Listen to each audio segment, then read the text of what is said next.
Hey, ladies and gentlemen, sorry we're a couple of minutes late. Again, some technical difficulties. As you can see, I'm not in my studio, so I have to deal with what I have to deal with. Ladies and gentlemen, thank you for joining us for this week's edition of the Weekly Roundtable. I'm Frank Johnson, one of your co-hosts, although it says Mike under my name. I'll explain that later.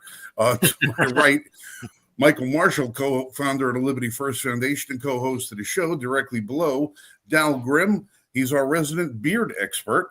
And Jan Rains, our alternative lifestyle specialist. Michael Vasquez stepped out for a little while. He's running around, so we'll take care of him when he gets back in. So, kids, looks like we've had an eventful couple of days so far. Maybe Mike stepped out to double check his streets to make sure there's no other wild gunmen out there. Well, I don't know. He's not going to hear anything because, from what I understand, they're all operating suppressed. Yeah. Oh, yeah. In the 5 boroughs? Who would have thought? Yeah, who would have thought a murderer would break the law and have a suppressor in a state that doesn't allow them? Who would have imagined? Gee, I guess all those gun laws are working just great, aren't they, Hochul? Yeah, well, oh boy, I'll tell you. All right, so give everybody a little of a background on this thing. We have this guy, Brian Thompson. He's the 50-year-old CEO of United Healthcare. It's a big healthcare company. A lot of you guys probably have him as your service provider. Yeah.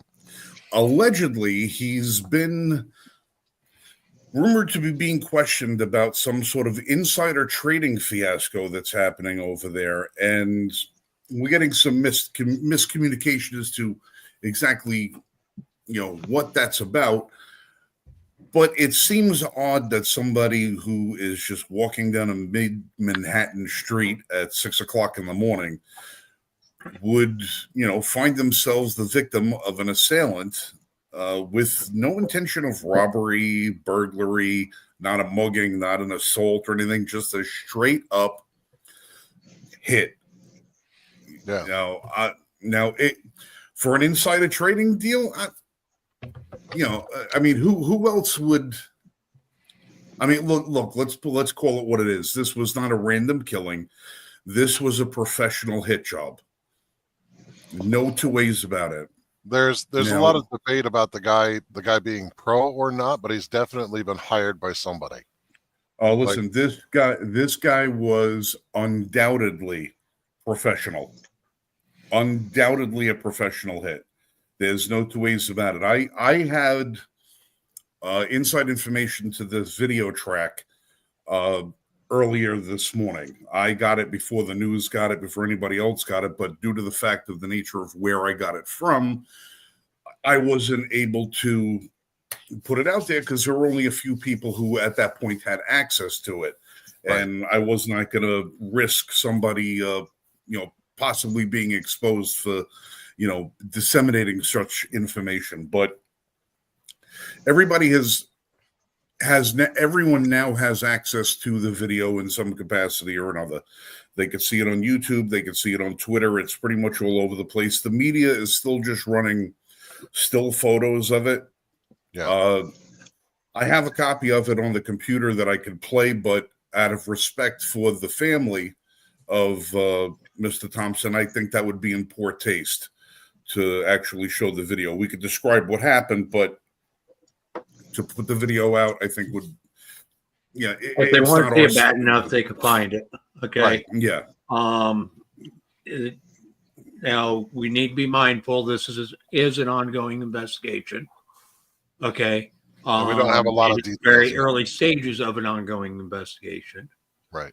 So a lot of what we say on this is going to be our take speculative of what, speculation based on what we've heard, based upon what we've seen, and so forth.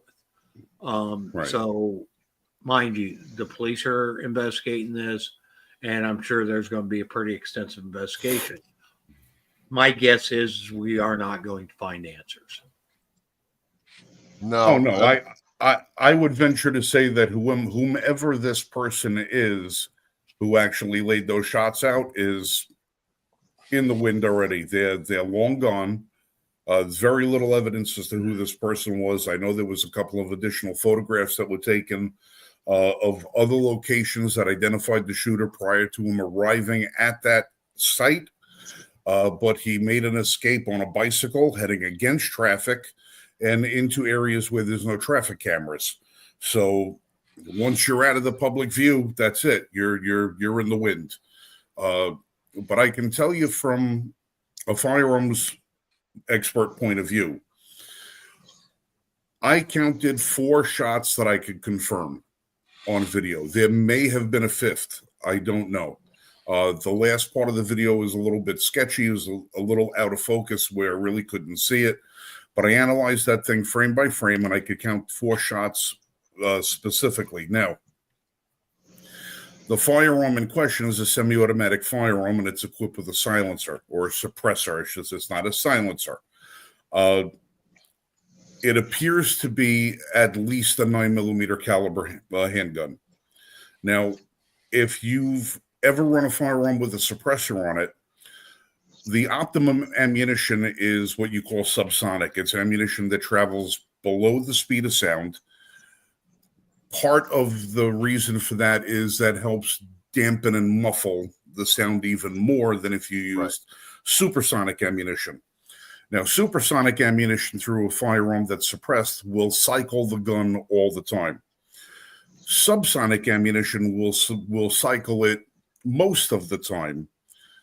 Every shot that shooter took, the round had to be manually cycled.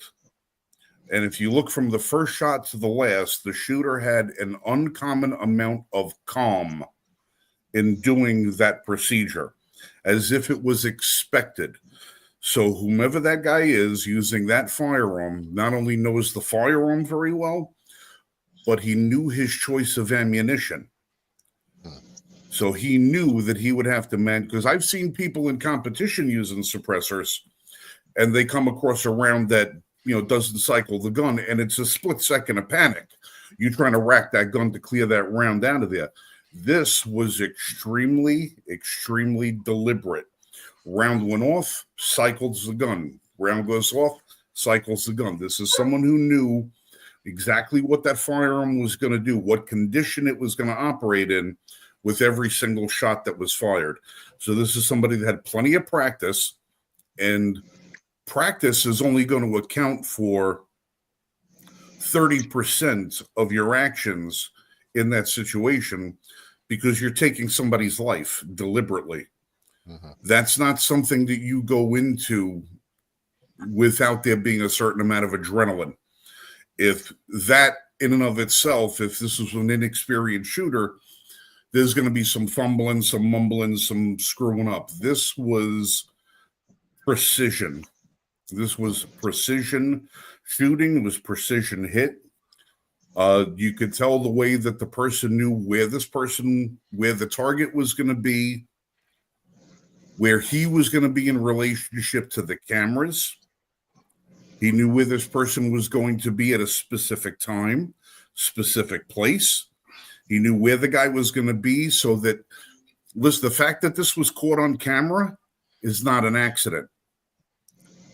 This was meant to be caught on camera, because if you find the footage of this, and you will see it soon enough, the footage that would be obtained by this shooting from cameras other than the one it was captured on are grainy and blurry. This was almost a 4K camera. It was a high definition camera that captured this hit. That person who pulled the trigger knew that camera was going to capture it, and that's why it was done at that location. This wasn't something that it was here's my opportunity, let me grab at it. This was something this was a route this guy probably walked every day. It was predictable, knew what time, knew where the camera was, especially know where the camera was, that he doesn't get his face shown on camera at any time. They do have some facial pictures of him from other cameras, but he is wearing a mask. So all you see is his eyes and the top part of his nose. Also, and looking at that video closer, there was a witness right there that the shooter didn't even worry about. Right. Okay, didn't even give the witness a second thought.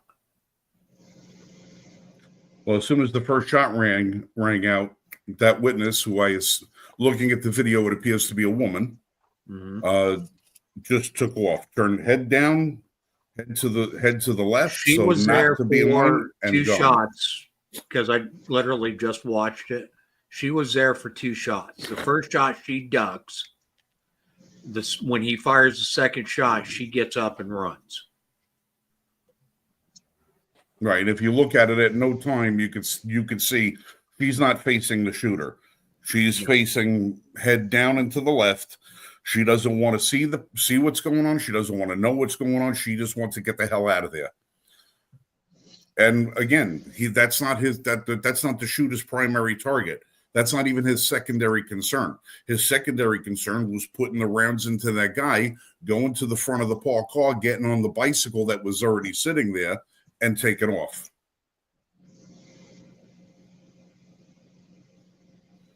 There's also a car that's got brake lights on in the video as well. So there's more than one witness to this. Well, the person in the literally car, right there. well, the person in the car, I would think of as being probably an earshot witness and not necessarily an eyewitness, because everything that would have happened to the back and to the right of them. So they might not have even looked until they, turned. They would have to look and turn to see what happened. The shooter passes in front of the car after the shooting. He does. Right. And the final shot takes place about 25-degree angle to the vehicle in front of it.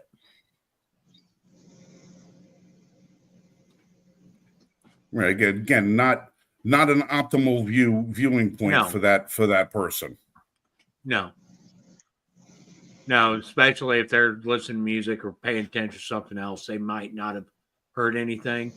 But my biggest point is the shooter didn't care if there was witnesses. No, and there's at least 2 cars that passed by during the event, a white van and then followed by a sedan. That passed by.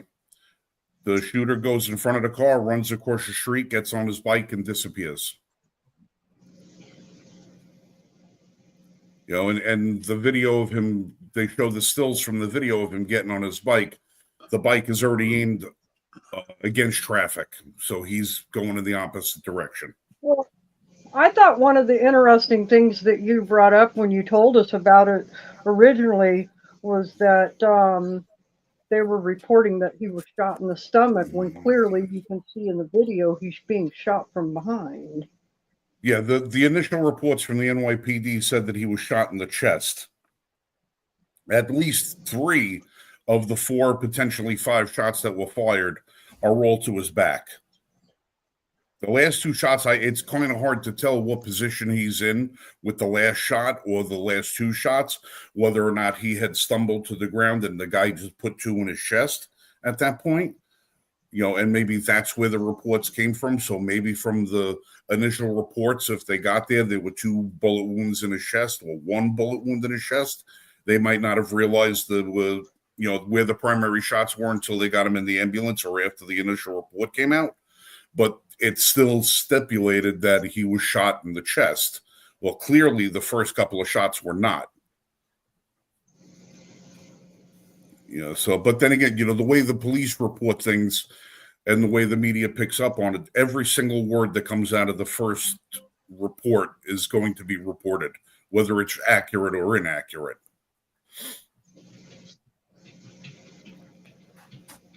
It's just there's a lot of questions are going to have to be asked about this because, finding the shooter is one thing. Finding the reason why is entirely something different.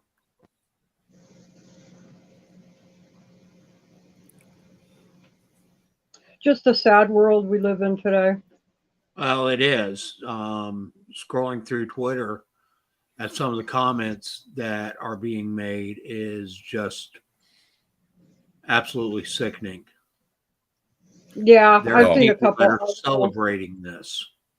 Yeah, well, I've Oh. seen a couple articles on it too, where the comments and it's Trump's fault, and it's oh well he must have, what were a couple of them, oh he must have denied somebody surgery, and the wife the wife couldn't get her surgery, so yeah, I mean grow up, people. I mean, yeah, you can see in a world we live in, it could be 1,001 reasons why somebody would do this.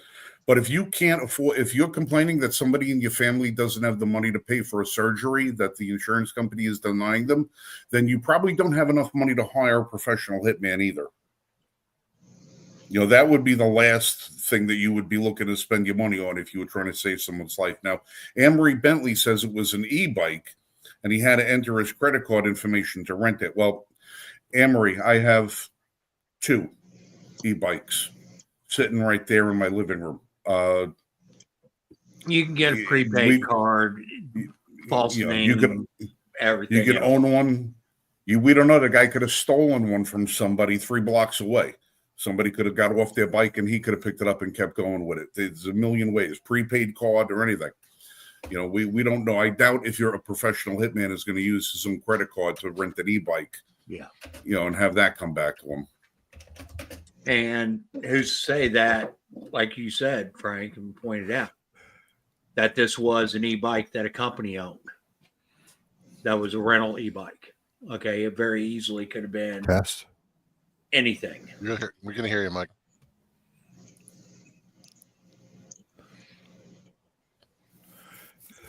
But she says that wasn't a route that he walked every day.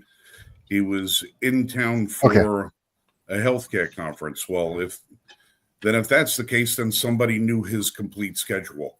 Yeah. Which also points to more professionalism on the case. And means that it was definitely a hired hit. It was somebody that definitely did a lot of research and knew exactly where he was, what time he was going to be at certain places, and so forth.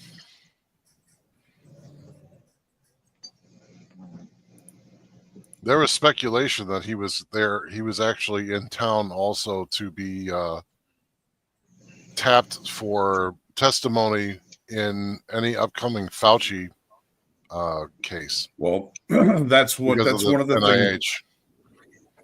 Yeah, this is one of the things that I had heard from my source I got the video from, was that there was potential for a deposition that he may have been in town for as well. Yeah. And certain names of the last 3 years is and predominant names have come up. Now I will say that I've tried to run that down and I haven't found anything that suggests that Ben Thompson would have been at a deposition for those types of cases. But I mean, anything is the media may not have picked up on it, which is why it's not in popular circulation yet. Well, the reason that you probably even heard anything, I heard that it was related. I was informed that it's related to a civil litigation, which the media is not necessarily going to be privy to, because it's not in reference to a criminal investigation, which a criminal investigation the media would have immediate access to, where a civil litigation they wouldn't. But we don't know. I think if it's related, I mean, everything's speculation. If it is something that's related to Fauci, the news ain't going to cover it anyway. Oh, I don't know. What they would do is, instead of covering the actual event with Fauci, the media would wind up covering the opposition's response to the accusations, and so it's the same thing that they were doing with the pardon of Hunter Biden, right? Instead of the media was picking up on the pardoning of Hunter Biden, not to debate the merits of the pardon itself, but the Republicans' reaction to his being pardoned. And that's what the media is doing. It's a distraction tactic. It's supposed to muddy the water so that people pay attention to the wrong things, when it comes to information. One thing, guys. See, Well, I heard that. I read an article yesterday. sorry, I think I got a delay, so I apologize. One of the things DOJ that came really gets down me and about said that this they're hold on. not going to. has The been DOJ came down and said that they're not going to dismiss the charges. For Hunter? Said, Yep. The DOJ said just because a president pardons you does not mean they have to drop the charges. well, who in the DOJ said that? Because the DOJ is in the pocket guy of the Bidens. The guy that dropped the charges. Well, they may the if it's prosecutorial, then they may still try to prosecute, but they won't be able to prosecute on the charges that he's already been pardoned for. Otherwise, a pardon would Well, mean, it's a very broad pardon. yeah. Very broad. Okay. The DOJ is refusing to dismiss the Hunter Biden case despite the pardon. Okay. And if there is a strong tie to Joe Biden in some of this criminal matters, Yeah. that could be why they're not dropping it. Because that would effectively eliminate the pardon. Okay, because it would be basically it'd be criminal intent on the form by the president in covering up his own criminal activity. Right, but wouldn't that still mean that wouldn't the pardon still apply to Hunter so that he wouldn't actually be charged along with his father? We'd have to look exactly how the pardon is worded. Mhm. I know it spans from 2014 to Biden's last day in office. But other than that, I haven't read the complete. Well, the thing that gets me about it, though, is if he was going to pardon him, he would have pardoned him on the IRS charge and the gun weapon charge. Why did he go back to 2014? That right there raises so many red flags. because this wasn't about Hunter Biden.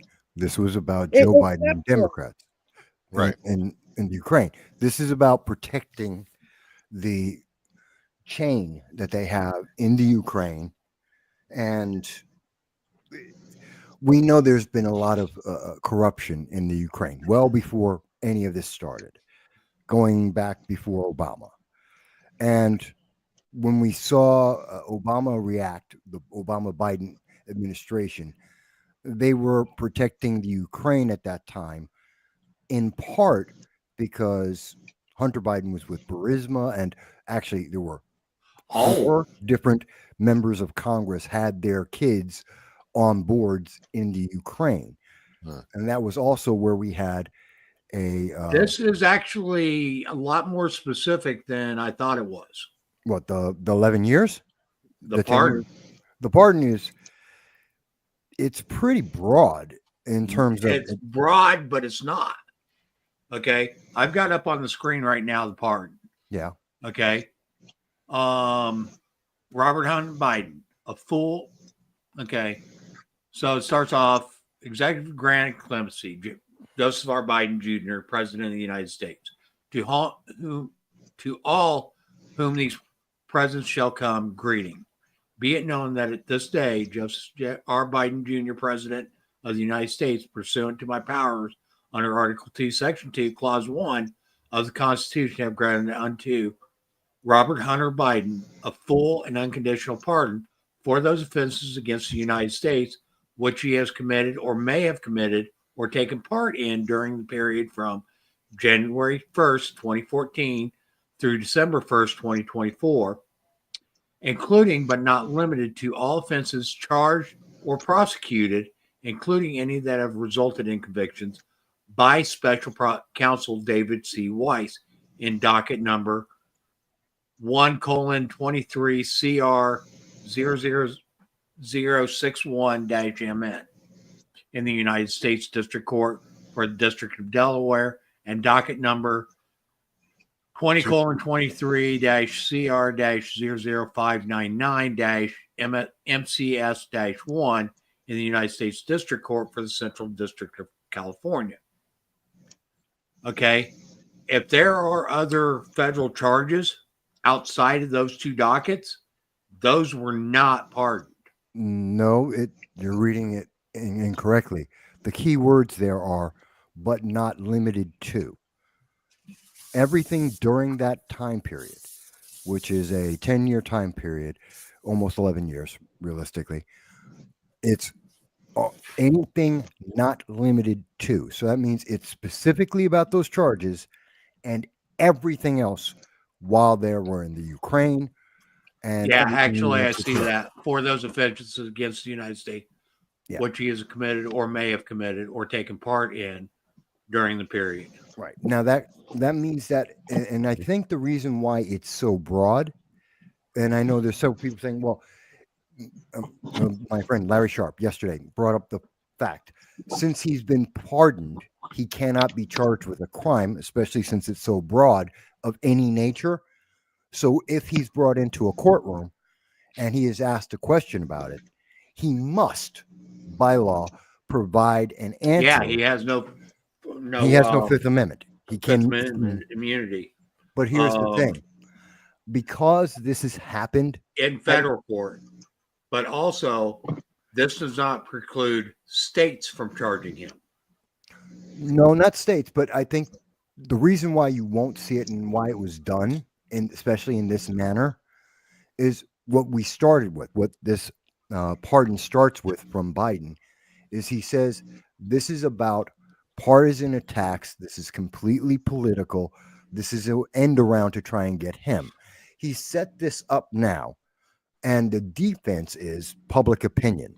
That if the Trump administration goes in to look into what's going on, because obviously something else is there, or he wouldn't have a 10-year pardon, then if they go back in, it's now been set up for the media to say that this is partisan, this is a kangaroo court, fishing expedition.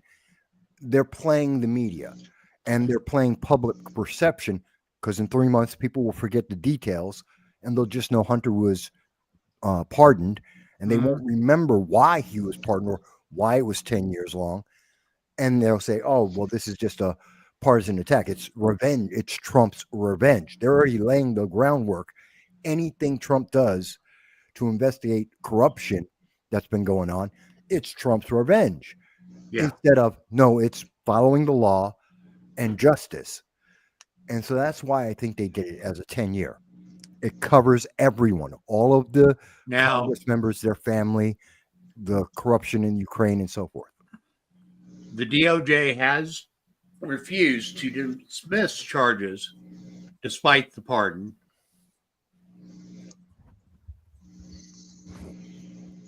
And they are bringing up Bannon, because Bannon was also pardoned, and he was still charged.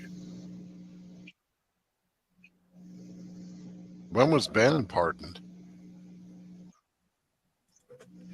Was that 2020? Hold on. I didn't even know Bannon had gotten a pardon. He was pardoned as one of Trump's last acts. Huh. Yeah, but they're trying. Okay. News articles on it was January 20th, 2021. But we can't equate the two. The pardons under the Trump administration, I see the media, they're trying to equate to say it's the same thing.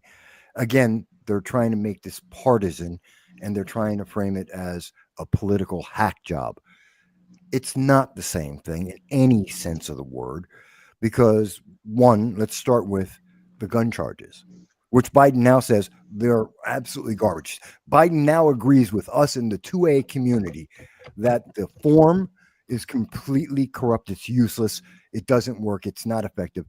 And now he agrees with us. Mind you, he didn't remove the law. If he believes this, why is that Right. still part of the law? Why hasn't he removed that? Or pardon everyone. He goes, well, almost no one gets this. Well, what about if you think it's so corrupt or such a bad law? Pardon everyone who had that same charge that Hunter got, because it's not about people. It's not about being fair. It's about bias. It's about the corruption in the system. And that's why he has this. I'm just like you. Hunter's just like you. No, he's not. Because even if there's 10 other people in America that are suffering the same way for the same form that we know Hunter actively lied on, he committed a crime and he knew it was a crime when he did it. And he also disposed of the firearm. Let us not forget, as the media wants us to, that he disposed of the firearm by putting it in a trash can behind a elementary school, endangering people's lives. That is also a crime. So he committed multiple crimes there. And he wants to, no, he's just like us. It's just a piece of paper. Oh, the paper's it's not fair. Well, look, this is the law. And if you think it was wrong, you had 3.5 years to get it fixed. But you didn't. So that's not an excuse. And now that by them law, not changing the law, ahead, they're saying that it's a valid law. Right. But the thing that I was arguing about when we were talking on Twitter was the fact that if Joe Biden really believed that this was such a garbage law, why did he wait to just pardon his son instead of actively working to change the law? Right. Advocate in Congress to repeal the legislation that's bad. Mm-hmm. So this has nothing to do with, as Mike says, the people. It has everything to do with the politics and covering his own butt. Because if they could access Hunter through these crimes, these federal crimes, to get him to talk, they may be able to get him to talk all the way back to not only Joe Biden, but also Barack Obama.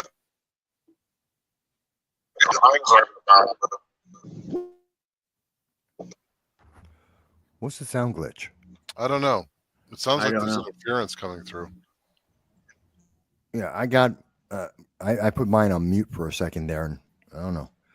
Okay, but so we know it's not about 2A, the Second Amendment, because none of it makes sense in terms of the Second Amendment. No. And if it was about the Second Amendment, what about the tax charges? They have nothing to do with the Second Amendment. Totally different. So he's trying to get our sympathy and say, Hunter is just like everyone. Don't you feel for him? Because all you 2A people, aren't you with me on this? Because it's so unjust. You're the guy who put it in power. Your party, the Democrats, said that this is necessary.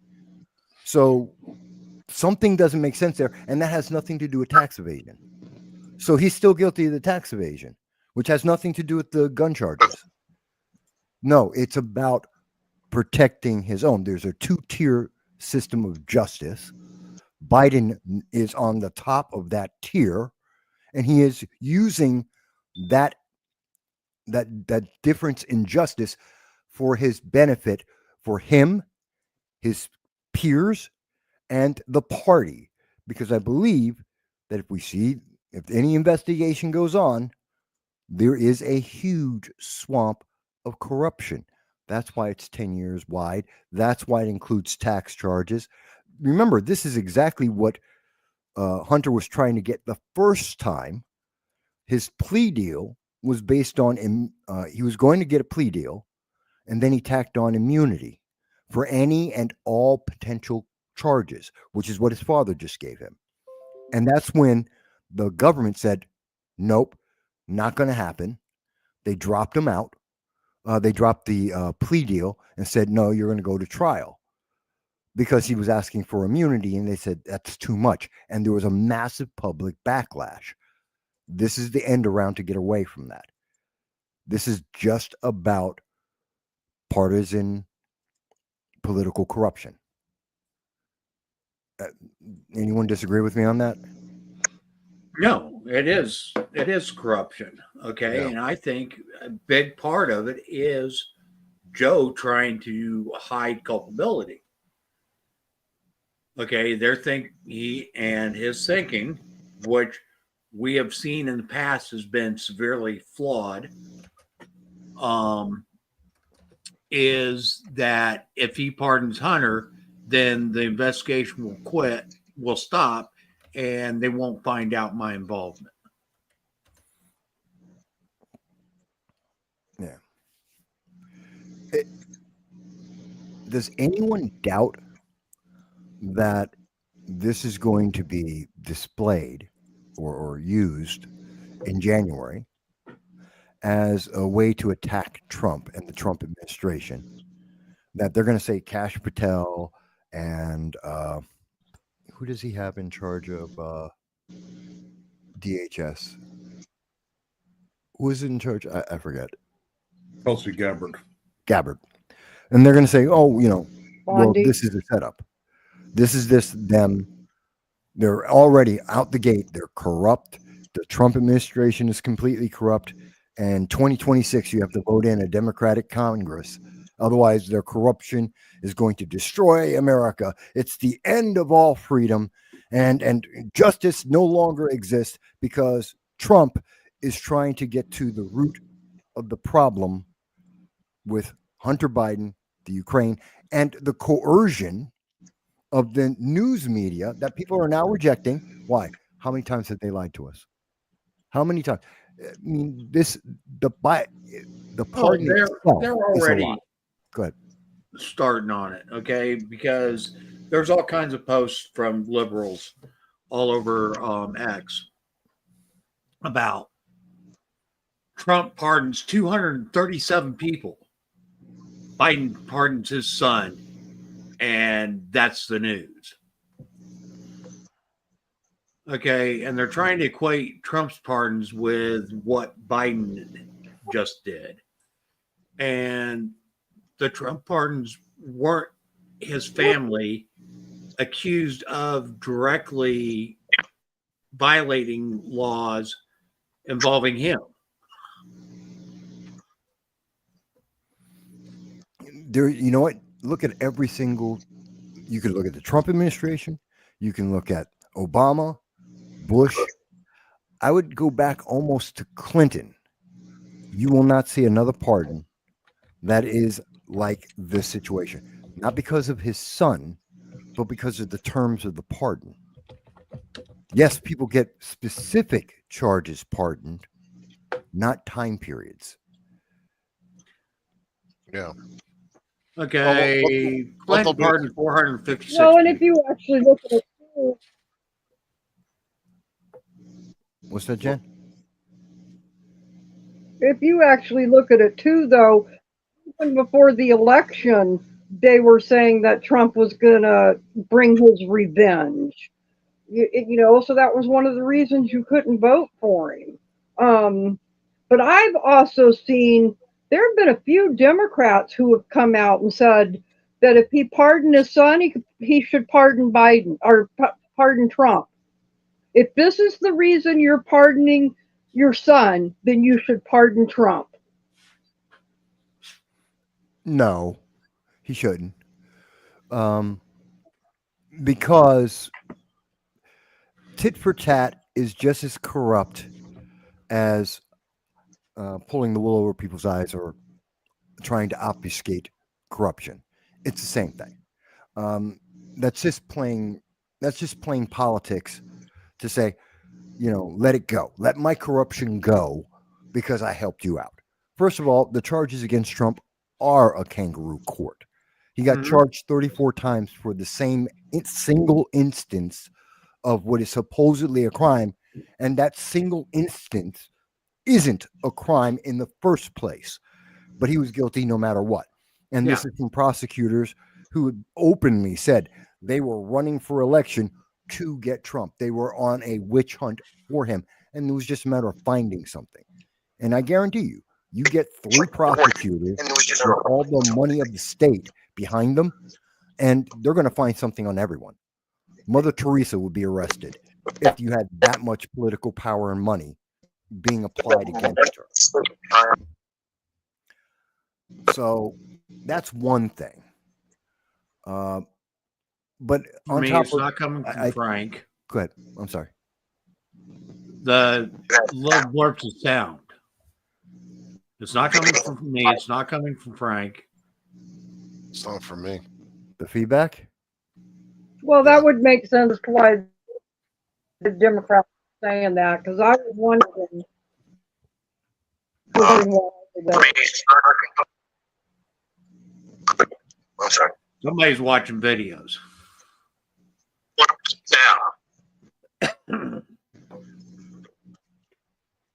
Either that or Mike's picking up another conversation somewhere. I have a new microphone, so it could be that it's overly sensitive.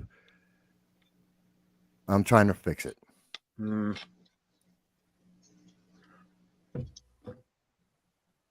Because I muted myself and it came across. Frank's been muted for a while and it came across. I muted on my headset. It came across.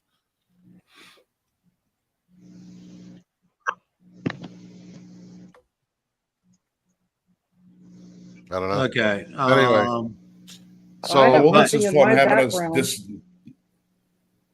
background. Everybody listening to us try and diagnose the technical issues. This is entertainment. It is. So let's go ahead and move on.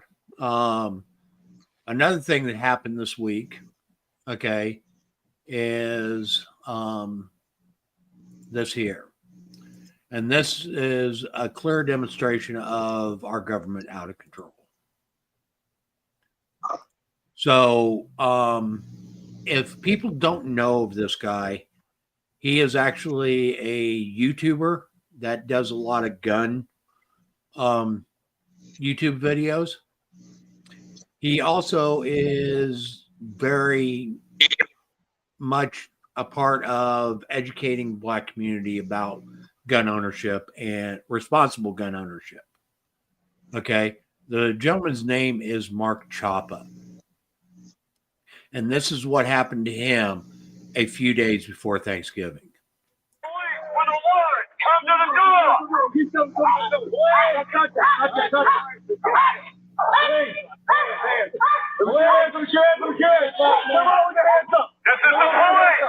your hands! Come on to the door! Occupant, this is the police!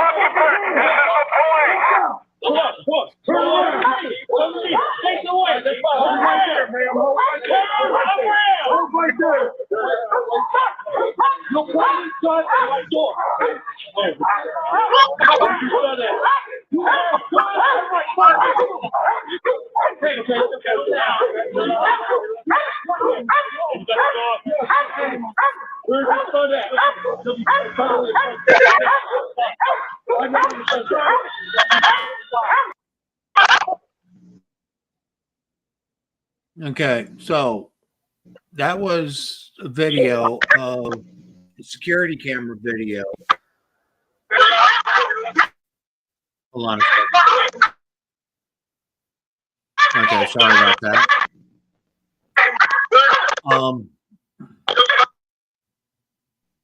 What the hell is that? Sounds like a dog barking from one of the videos. Yeah.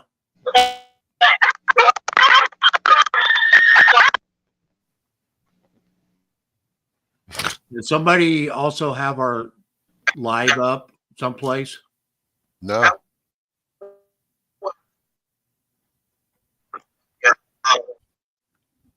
Hold on. Okay, because that's what it kind of sounds like. It sounds like the delayed of our live coming across on somebody's computer. But anyway, back to what I was talking about. Mark Chapa, he is an Instagram personality, an influencer. He does gun reviews. He does a lot of work in the Black community, raising awareness about gun ownership and responsible gun ownership, and teaching people what their rights are. Okay. He was specifically targeted by the ATF.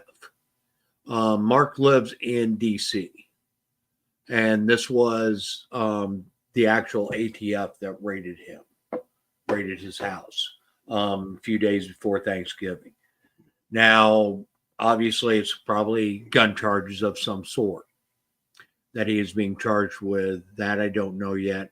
I have reached out to Mark, and I am trying to get him on so that he can tell his story about what happened and so forth. In one of his statements on Instagram, he says that the ATF used a flashbang when they entered the house. Now, mind you, as you can see in the video, his wife and kids were at home at the time of the raid. And they went in there, guns drawn, forcefully, etc.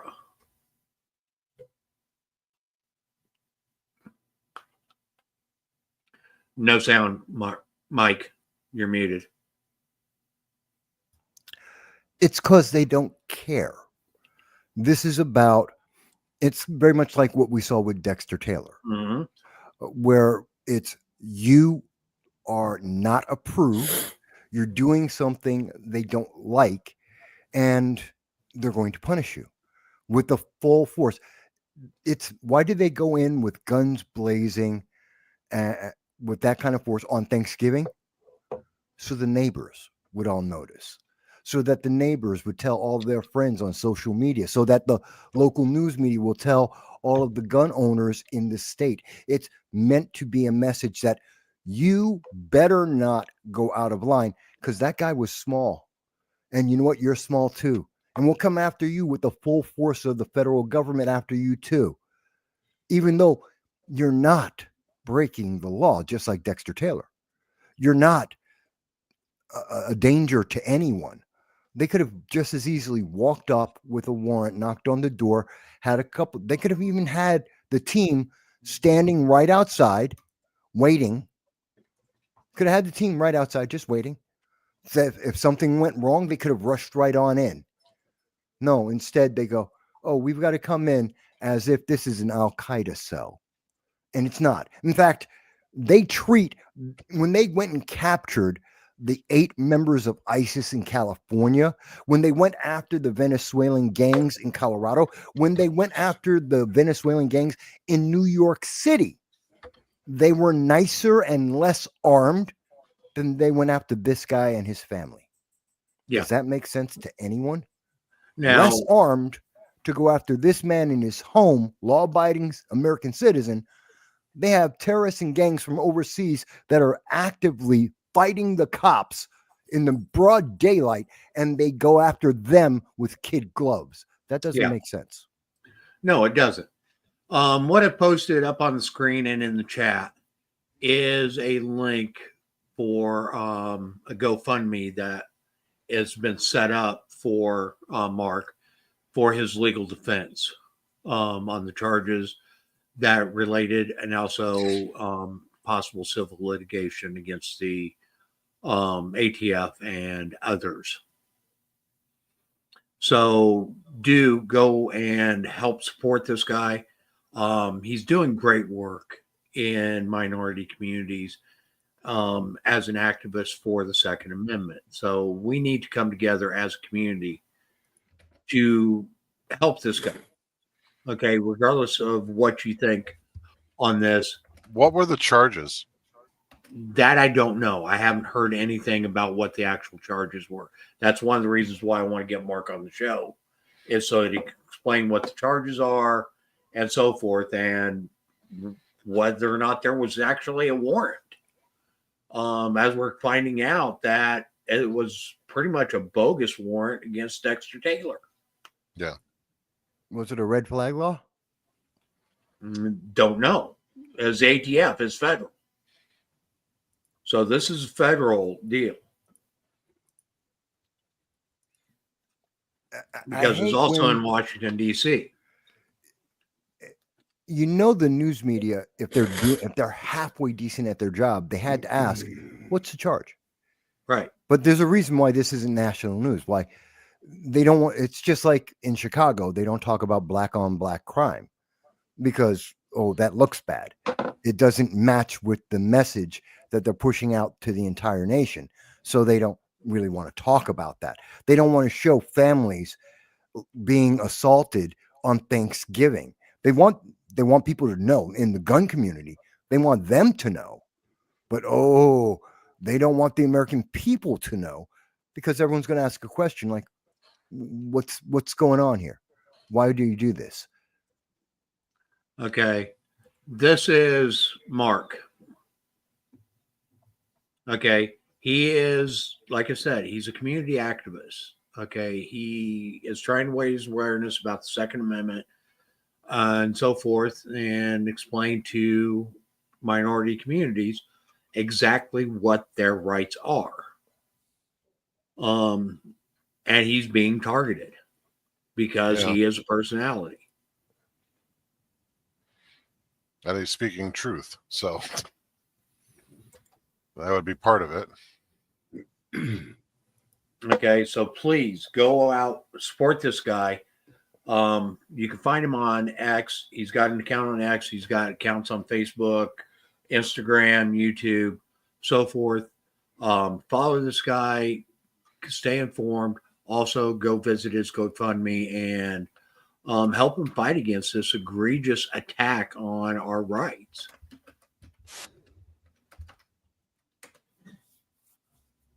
It's just okay. Has anybody else got anything else they want to put in on that? On this, it's It seems that Mark Chapa actually talked after the ATF raid on Instagram. Got the video up right now. Yeah. Well, but it still doesn't say anything about charges. It just says that he's been targeted by the ATF. Right. So he doesn't even know. Yeah, I don't know that he does. That's absolutely ridiculous. That makes me think that I'm speculating here.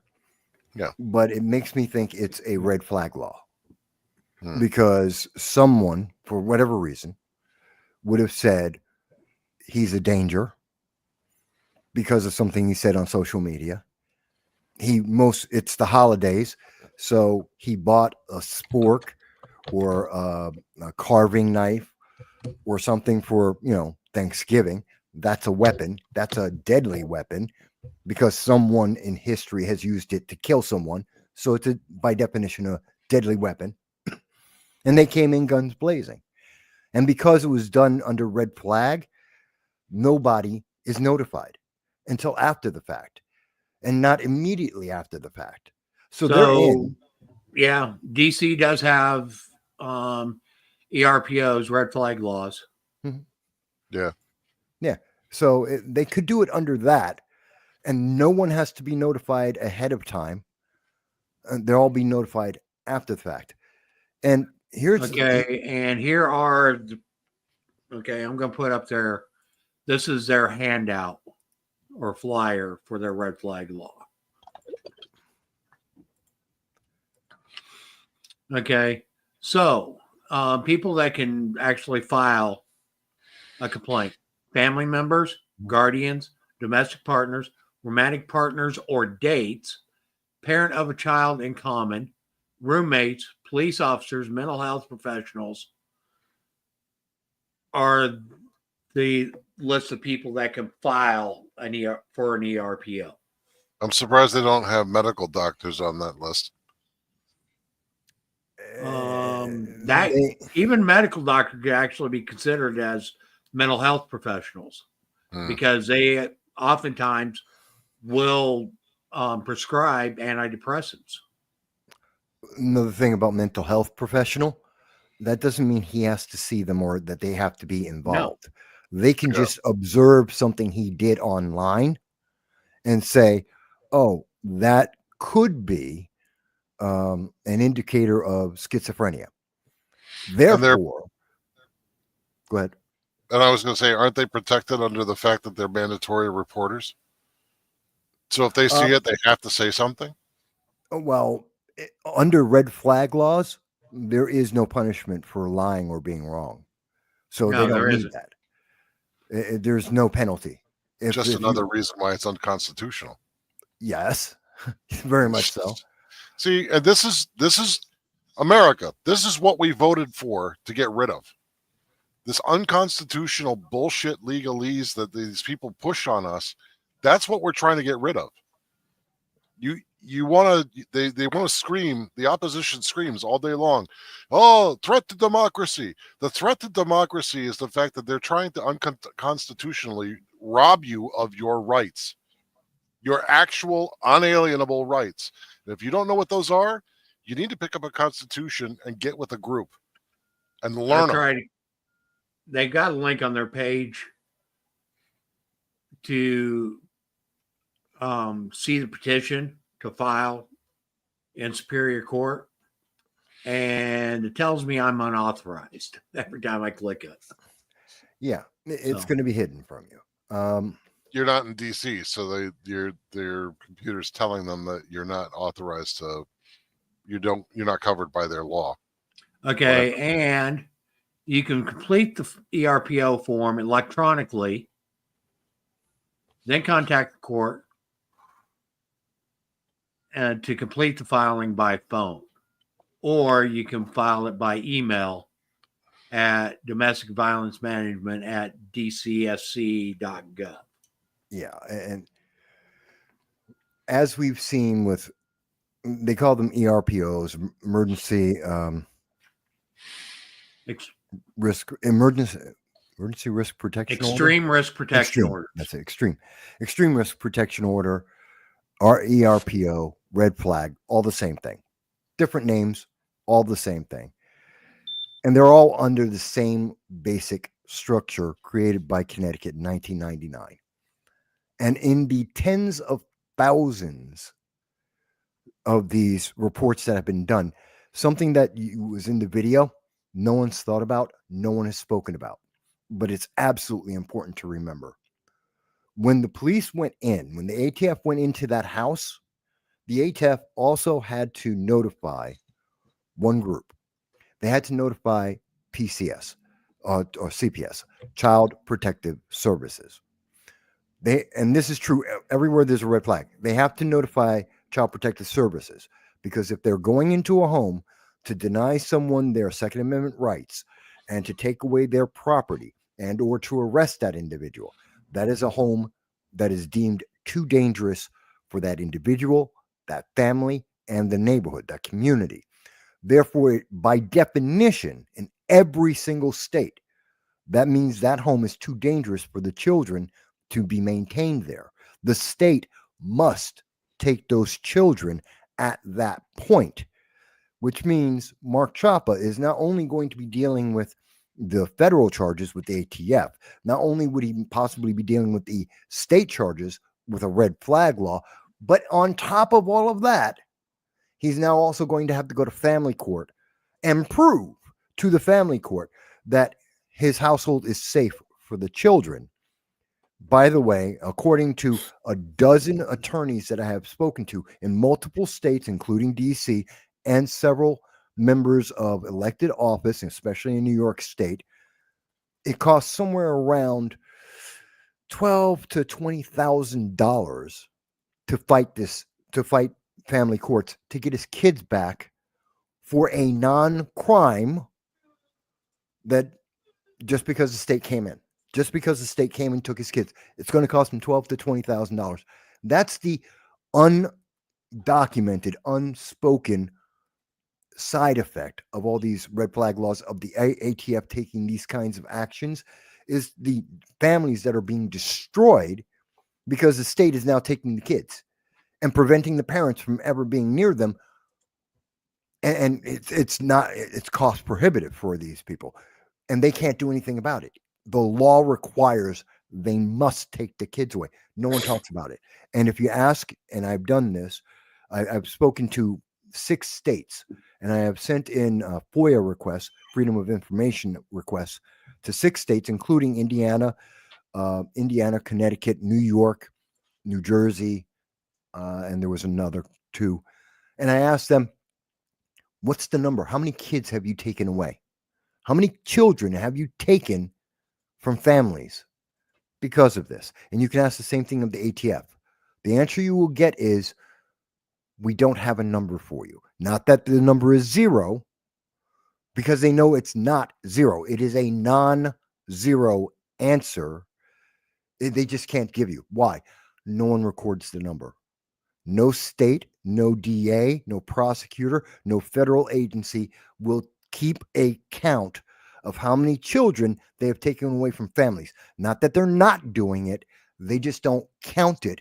And therefore, no one has a number. So when the news media asks and say, oh, well, this is unfair, this is cruel and unusual punishment. Why?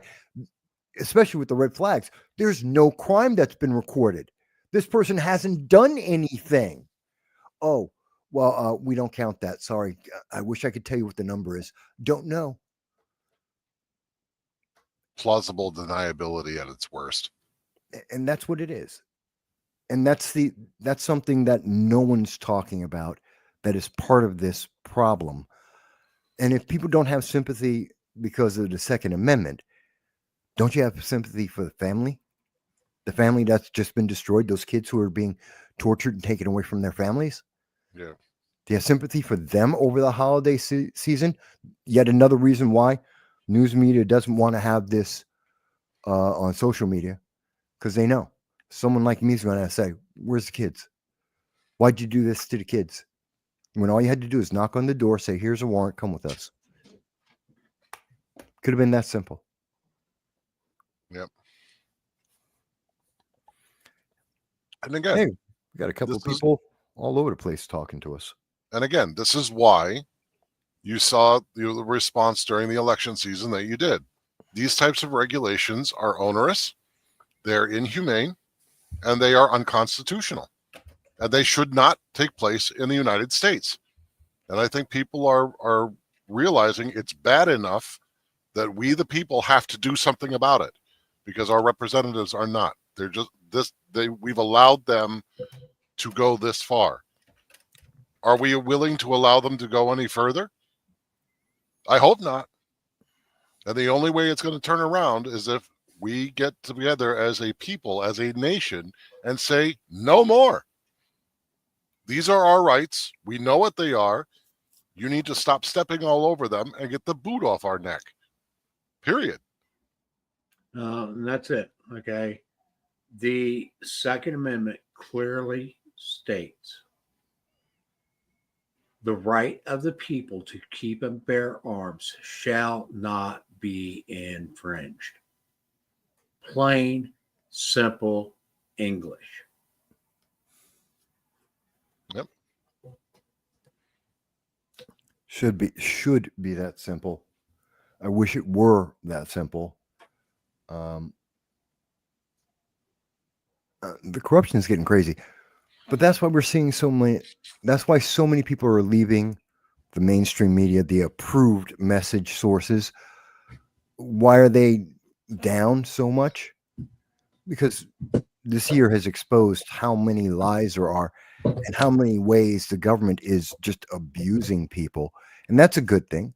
Citizen journalists are replacing the news media that abandoned local communities. I mean, there's almost no newspapers anymore. Local news, not really. You have regional news, not local news. And that's why people need sources like us to bring these things up, to address these issues that aren't getting the national attention, that aren't getting even regional attention, and they should, because they apply to so many people. We got to hold these people accountable, and we need to change this. People need to be involved. That's the only way we change this. And if you don't think it can happen, just look at Chicago right now with what's going on with the illegal aliens there. There was a huge meeting, like a town hall, with Chicago's mayor and his cabinet there. Mm-hmm. And the citizens of Chicago were in that hall, and they're berating their elected officials, and they're saying, no more. You're not going to use our tax money to give us the finger while you pamper these illegal aliens. When Trump comes with his ICE to deport these people, you will let him in or you will disappear. That was basically their message. The people are sick of it. They don't like the fact that their livelihoods are being stripped from them to the benefit of people that don't benefit the community as a whole. And they shouldn't be here. Well, it's kind of worse than that, Dal, because last week, Monday, I was at an event by the Bronx Conservative Party. Councilwoman Mormorato.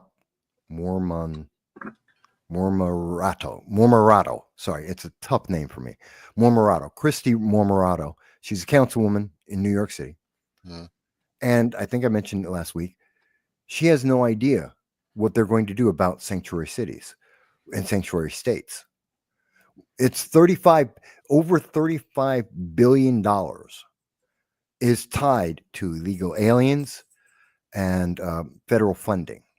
Over $35 billion through all the different, education department, food, housing, put it all together. It's $35 billion that is subsidized by the federal government. Trump says he's going to cut that off. Same thing for Chicago. Same thing for Boston. Same thing for LA. Right. And they have no idea. We're listening. You listened to Chicago yesterday and I heard part of the public meeting. They have no idea what to do. They have not planned this out at all. They're not taking into account, we're a sanctuary city. We're not going to have the money. How are we going to take care of our citizens? They're still talking about how they're going to take care of the illegal aliens. What about your citizens? What about the people that elected you, that you are obligated to follow and obey? And they're still talking about, illegal aliens, we got to take it. They're criminals. Their focus is absolutely, Trump's, he's just being mean to these people. You're not taking care of your people. It's kind of like the whole argument about tariffs. The point is to focus on the American people. Punishing sanctuary cities by cutting the federal funding isn't about anything except focus on the American people. All they have to do, focus on the American people. People are screaming about the tariff. It's going to be 100% tariffs if they hurt America. The whole BRICS thing. Right. Yeah. I don't think we talked about that last week. No. BRICS. Brazil, Russia, India, China, Saudi Arabia. Saudi Arabia is not actually a member, but they still count on there. South Africa is the member. And they're trying to create an alternative currency. And if they do, America becomes a third world nation. If we are not the reserve currency of the world, our debt turns us overnight into a third world nation. We would have inflation rates similar to South America in the 1980s, which means about 2,000%. That's how bad our economics are. So Trump, realizing that we would become a third world nation with a first world military. If BRICS is successful, he said, okay, if you create the alternate currency and you try and supplant the United States, 100% tariff. Why? Because he's protecting America. And people were talking about, but my avocados are going to cost they're going to cost $4, $8. Then buy avocados from California, you idiot. Do you not realize the other choice is abject poverty? This nation becomes destitute. They're not thinking about it because the media isn't pointing that out because they want Trump to look bad. Oh my God, you're going to pay more for avocados from Mexico. Get avocados from California. We do produce avocados. Get them from there or pay the extra money. Yeah, but here's the thing: is if BRICS is successful, then you won't even be able to afford the avocados in California. No, you won't be able to afford anything because our money will be worthless. You'll be going back to like a pseudo barter system where you'll be trading cigarettes and liquor for everything you need. Yes, it would be the Weimar Republic all over again. People with chickens. will suddenly become rich. I got a question. Yeah. Yeah. Why does it always come back to avocados? Because that's what they use in Avocados. colleges. That's what the Yeah, colleges use. Avocados suck. They have no taste. They have no taste. They have no purpose. The only reason people like them is because they like to say guac. That's it. We could do without the avocados. That's just my personal take on it. Actually, they're a very good source of vegetable fat. However, they do actually do a good job with that. I don't care. I don't care. But you know what I do care about? I do care about something that we have not discussed yet. And I'd like to take a little bit of time in discussing this because this is something of a monumental nature. The Liberty First Foundation this Monday was officially nominated for our first Gundy Award. Now, if you don't know what the Gundy Awards are, they are the Second Amendment's version of the Oscars, the Grammys, the Tony, and every other award kind of rolled up into one. And we have been nominated in the category of top voice of the Second Amendment community. So, as you see right here on the screen, that Marshall has been brought up, that's our little banner for our article that's currently listed at l1f.us. And not only have we been nominated, but there's some people that are good friends of the program, people that we've known for a long, long time that have also received nominations. And what I'm going to do is I'm going to ask everybody, it's going to try and find it on the Gundies is hard. So we simplified it. Go to l1f.us, click on the current article, which is we've been nominated for a Gundy Award. And not only everywhere where you see our logo, if you click on our logo or you click on our name, anything that's highlighted in the article that says Liberty First Foundation or Range Report, it will take you directly to our voting page.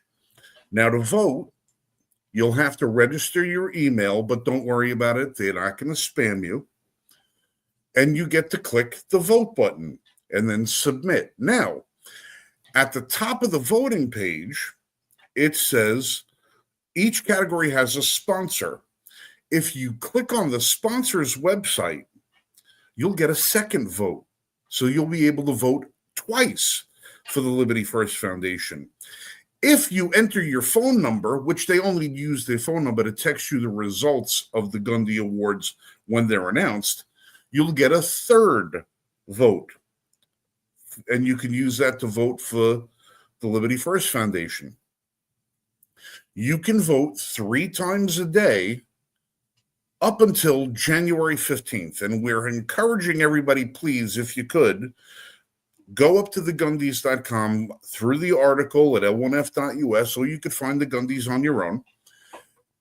Go to, and you'll see the Gundy Awards. Pick the categories that you see. You'll see top voice of the 2A. Find us on the page and click vote. If you go through the article, if you'd be kind enough to scroll down in that article, you'll see a bunch of photographs at the bottom of the article. You'll see Oz, 5150. You'll see Johnny Mullins. Now, Johnny Mullins is known as Johnny Utah. He's on a TV show called Primal Divide. He's one of our competition shooters. You got Uhaya. Listen, if you want to see a woman badass, you are not going to find a badder chick than Uhaya. She is an unbelievable athlete, shooter. She's a stellar personality, and she's Team 5150 as well. Right below her on the list, you're going to see Nate Schmidt. Nate is an 18-year-old firearm prodigy. This kid is probably the fastest, cleanest, most accurate shooter on the competition circuit today. 18 years old. He's got more skill than guys doing this for 25 years. Guy's unbelievable. Right below him, well, This is a good friend of ours over here. You'll see at the bottom of the page, riding with Charlie. He's been on the show, Charlie Cook. All right, he's been on the show with us before. He's got a fantastic podcast as well. We love having him there. We got Jade Struck, Female Instructor of the Year, good friend of the program, good friend of my personal friend. We love Jade. She's fantastic. And last but not least, we got over here Eric. Eric is he's IV 8888. He was kind enough to extend the invitation to us so we could come down to Range Day a couple of months ago and blow the living hell out of everything that we could get our hands on. And he's our gun reviewer of the year. And of course, Kevin Reese is in there too. I was just holding off on Kevin because Kevin's a pain in my ass. But that's Kevin Reese sitting on that old pickup truck right there. He's a fantastic writer for the 2A community. Everybody on that page, if you could, throw him a vote, whether it's 1, 2, 3, or if you're so inclined, visit the page every day and cast as many votes as you possibly can. You can cast as many votes as you have emails. You can keep voting. So, who knows? You got a family of 20, 30 people in the house. Sign everybody on and let them cast a vote. We could use it. Listen, the Gundy Awards for us, it's a fantastic opportunity that we got nominated for it, but we don't really care about the award. It's not about the award. It never has been about the award. This is the bottom line when it comes to something like the Gundies and the Liberty First Foundation. There are a lot of things that we are trying to put together through the L1F that could make and change a lot of lives. We can make a difference for a lot of people. We can change a lot of lives. In order to do that, we need to have a certain level of credibility. That credibility opens the door with a lot of organizations and people that would be willing to support our efforts. And if we should happen to win a Gundy Award, it gives us the prestige that we would need to be able to get in and help other people. It's never been about us. Everything that we've been doing for the last 8 years has come out of our heart, our pocket, our soul. This is what we do. If we had the opportunity to help more people and bring the message around, we could help a lot more people. And the best way to do that is to get on the national stage with something like the Gundy Award. So if you could vote for us, if you would be so kind, vote for us and our friends in the industry, and let's make it about the people again. And plus, that little statue would look good. The only problem is we'd have to cut it up into pieces to pass it around, so we each have a piece.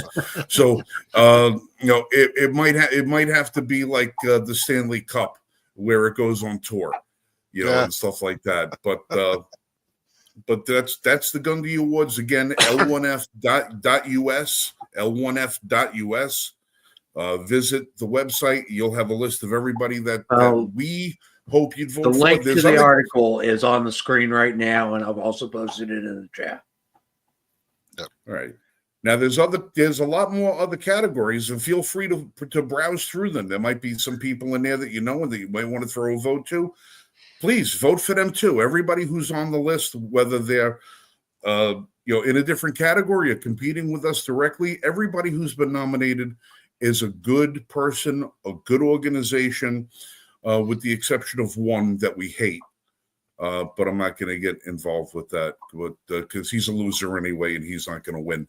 He's a snowflake. But you talk about the ATF?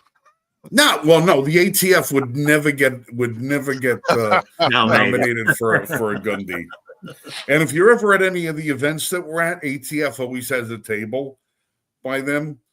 And it's like they have to put up plastic shields around them because people want to throw shit at them all the time when they're there. Yeah, they're not a well-liked organization. But again, like if you guys could, we appreciate the support. We appreciate you guys if you could do the vote for us. And anybody else that you want to vote for, please.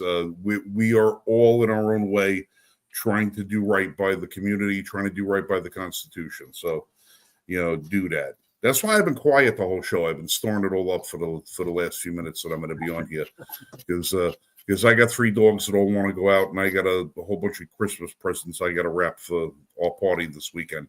So I'm going to get out of here and leave you guys to sit and chat and talk and all the rest of that. There's she. JC, come here. You want to come up and say hello? You want to say, come up here? No? Okay. JC doesn't want to come up. She's more interested in the laser beam that I have in my hand. All right. Well, it's the only way I can get her out the door. She doesn't listen to me at all. She only listens to her mother. That's really? it. So, yeah. Wherever Lori goes, she sits outside the door, and I have to stand there waiting for her. She will that dog will cross her legs and not leave the house until I have to drag her and convince her to come outside the house. So or if I tell her this, I either have to. Well, she has to chase the laser beam. I have to convince her there's a deer outside, or I have to drag her out physically. The other two, they don't care. They'd rather live outside. Yeah. That's awesome. All right, guys. Listen, we're going to let you guys go. You guys have a great night. We'll catch you guys next week. And remember, L1F.us. Click the article. Vote, vote, vote. Don't. We need 71 million. We need 71 million. Because there might be some shenanigans at play. We no pregnant chads. All right, guys. I'll catch you guys next week. We'll see you later. All right. Have a good one, Frank. Good night, guys. Because if we win the Gundies, America wins the Gundies. Oh, Con, how you doing, buddy? Oh, he's sick. Oh, and no. he's screaming at me right in the moment. I wanted to highlight something. I may have to jump off because he is sick. Yes. But I'm going to try and get back. But I wanted to highlight something going back to the initial story about the pardon. I think it's very interesting that Joe Biden knew that this was going to be poorly received. Because as soon as he made the announcement, he was in Africa. And the thing about him being in Africa, something else that I think is very upsetting. Not only did he go there so that he was avoiding the mainstream U.S. press and them asking him, why did you lie to America? Why are you covering up for a decade of the corruption that we know existed in Ukraine? Why are you preventing anyone from looking at that? But not only that, but he's in Africa. There's a summit with Angola in Angola, which he called the country of Angola a city. Interesting. On the record, New York Post. No, I know, but if you saw Angola, you'd know why he called it a city. It happens to be one of the top 10 areas that we're getting illegal aliens from. Yeah, people don't mention that a lot. The reason why he went to Angola, because that's where all the illegal aliens are coming from. So he's going to invest $1 billion in Angola to give them a train that can go from Angola across Africa all the way up to India. I thought it was for natural disasters. Yeah, that's the thing. We still got people in North Carolina. We got people in Georgia, South Carolina. We have people who are still suffering in the United States. We got 50,000 people. It's now the winter. It's snowing. And we have homeless people across this country who are hungry, who are living on the streets. We have veterans with mental issues as well as other issues. They're on the streets. We have children on the streets right now who have been thrown onto the streets because of the illegal aliens getting all the preferred housing and all the preferred shelters. And he wants to take $1 billion, not the $157 million that he gave to Lebanon for God knows what reason.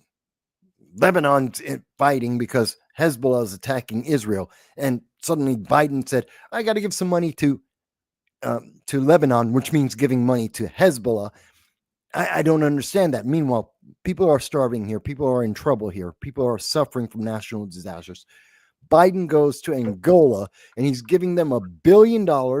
Angola is corrupt. It's one of the reasons why people are leaving it. It's a third world nation. One of the reasons why people are leaving it. And having a train that can go from Angola to India doesn't help the people. It helps the fat cats. It helps the politically connected, the businesses, Yeah, it helps them do business with India. It doesn't help Angola. It doesn't give anyone who's running from Angola, seeking asylum, coming to the United States and becoming an illegal alien. It doesn't stop any of them from doing exactly what they've been doing. But he is going to spend $1 billion. He's really wrecking international politics for the Trump administration. He is wrecking our economy. He's breaking our justice system. None of this was ever envisioned, I think, by our founding fathers. It wasn't envisioned in the Constitution. No one expected this. He is literally destroying the foundations of everything he can and everything that he's touching when he's awake. Because, by the way, he fell asleep. There's actually a video of one of the speeches in Angola speaking with the, I think it's his Ludo, I think is one of the prime ministers there. And he's in the conversation with them and Biden's asleep, dead out, knocked out asleep. It's insulting.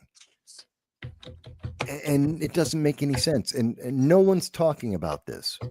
You know, and what's funny is it's Angola. And for those that are uninitiated, the reason America has any ties to Angola is because the CIA fought communists there. There was an Angolan war there because of the diamond mines and the exports of Angola. And the Cubans were trying to use it. The Cuban communists who were under the Soviets were trying to gather resources from Angola. So the CIA enlisted help from South African soldiers to fight a war in Angola. And so the CIA was doing like black bag stuff in Angola. Well, nowadays that's why we have any ties to them at all, is because of the CIA. They're the second largest exporter of oil in Africa itself. Angola is the 6th largest producer of diamonds in the world. Yeah. And I believe second in Africa for oil. And the Chinese have a huge number of agreements with the Angolan government. But none of this. And he's going over there. And I love it because Biden says, well, I made a promise to go to Africa 2 years ago. You've had 2 years to go to Africa at any time that he wanted to. He didn't. Why? He didn't need to dodge anything. He didn't care. Why is he going now? Well, now he's a lame duck. Anything he says, almost anything he does, completely useless. The $1 billion, yeah, he made the promise. Trump can turn it off. Of course, if Trump turns off the $1 billion, now Angola is going to hate Trump because they were going to get $1 billion. You know, Santa has another name. It's Joe Biden. And he knows he's now trapped Trump into that foreign policy. Otherwise, it's going to create unrest. And they're already coming into America. They've already been one of the largest groups, I think at number 5, largest group coming into America from foreign soil. So then that's a built-in insurgency. If you don't give them the $1 billion, what are they going to do in revolt here in the United States? How much trouble does that create? Okay, Angola is the largest producer of oil in southern Africa. It's also a huge alternative energy. Yeah, solar. So they have cobalt, most likely lithium and cobalt. So more than likely. More slave labor from Africa. Boy, I bet you those anti-racists and anti-slavery guys are really giving a thumbs up to Biden on that one.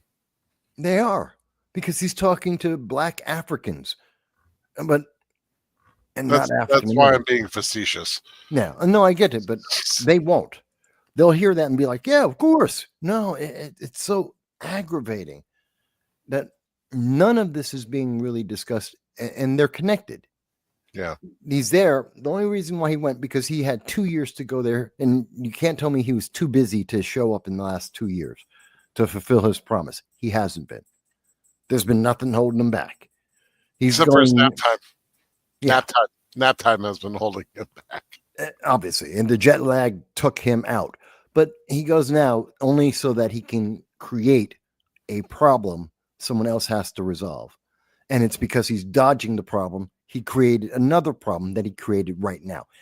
This is really sick. And no one wants to call it out. No, in the mainstream. The mainstream just, no. You just don't understand.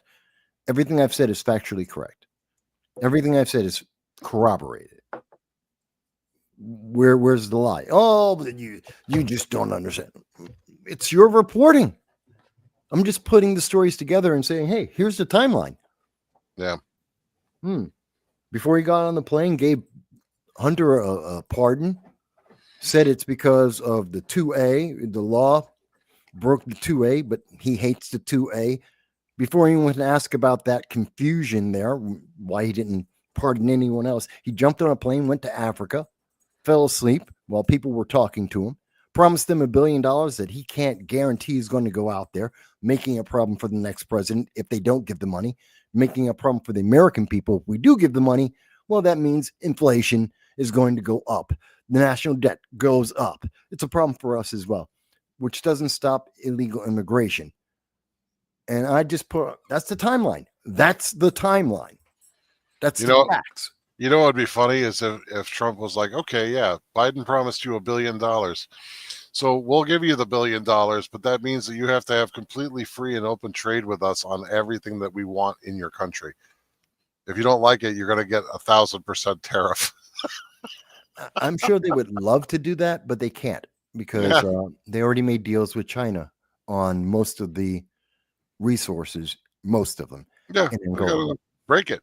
Yeah, you break it with China. China's not nearly as important as us. And you watch them backpedal, be like, nah, $1 billion isn't worth it because all these Chinese are here now and they're going to kick our asses if we do that. Pretty much, yeah. That would be one way to get out of it, is just leverage China so that it was like, well, you know, you made all these agreements with China, but you really want the $1 billion from the United States, you're going to have to cut them all loose so that you can, you know, get the $1 billion. Otherwise, we're going to slap tariffs on everything. And Angola will be like, no, we don't want the $1 billion because there's too many strings attached. We can't go against China. Okay, so Angola has a population of 30.8 million people. It has a GDP of $113.558 billion per year. Oh, wow. It's ranked 62nd in GDP, nominal GDP. GDP per capita is $4,197. Yeah, they're all broke. Their per capita rank is 127th. They're a third world nation.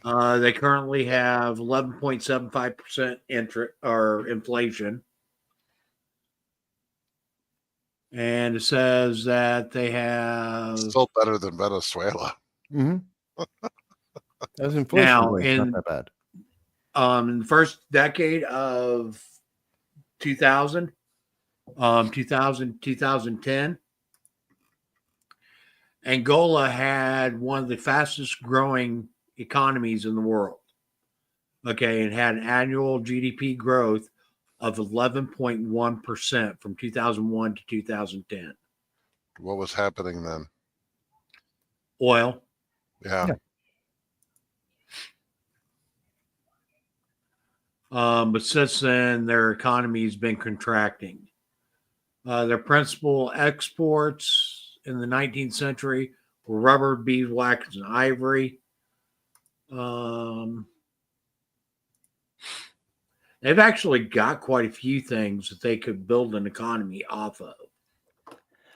Kind of, except they have a miserable government. The infrastructure that's the problem, is they've got a poor government.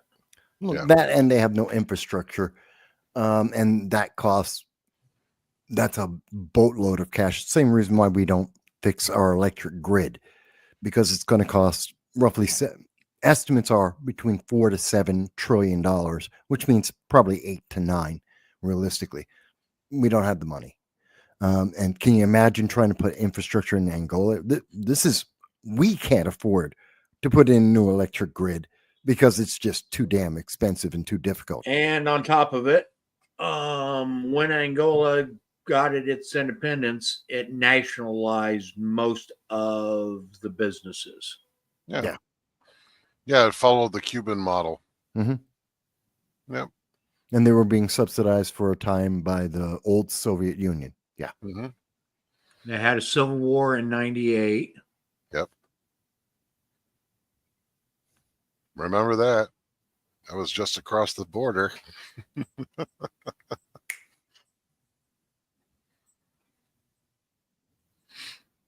fact, we had friends that lived on the western side of the border, like the western border with Angola, that were worried that the Civil War would spill over. Excuse me. Oh, sorry. And they have consistently had high inflation. At some points in time, 325%. In 2000, their inflation was 325%. In 96 is 4,146%. Yeah. And you know, it's a shame. It's just like anywhere. When the government gets involved, the people don't govern themselves. And This is the prime allow example of what Yeah. happens when government nationalizes business. Yeah. The country itself is beautiful. It's the same with South Africa, the same with Namibia, the same with just about anywhere that you can go there. There is something great about each of those nations. It's just the governments are so piss poor that the people end up not advancing. They don't progress. They just languish in poverty and war. And the thing is, okay, this is what their exports are: crude oil, diamonds, refined petroleum, coffee, sisal, Yep. fish and fish products, timber, and cotton. Okay, so they have stuff to build an economy with. Yeah. Okay, and a very substantial economy. Yeah. The problem is the government hamstrings them every chance it gets because it's greedy. And another problem is they don't have the know-how for machinery, electrical equipment, vehicles, Yeah. Lack of medicines, food, textiles, and military goods. Well, that's they because import most of that. Yeah, that's because they never thought to learn any of it, and if they did have people that learned it, they ended up killing them because they were a threat to the government. They don't have an industrial base. Yeah. Okay, which if they did, that would help their economy tremendously. I mean, where they're located,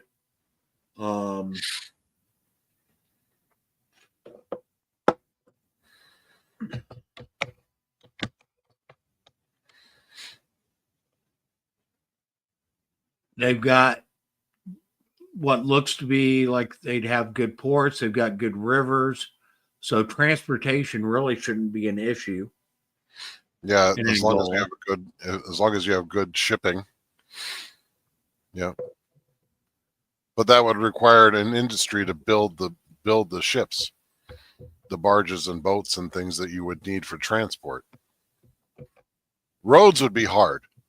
As I recall it, it's still mountainous and jungle, so it's roads are harder, but if you can use the rivers, you would be able to get things in and out pretty easily.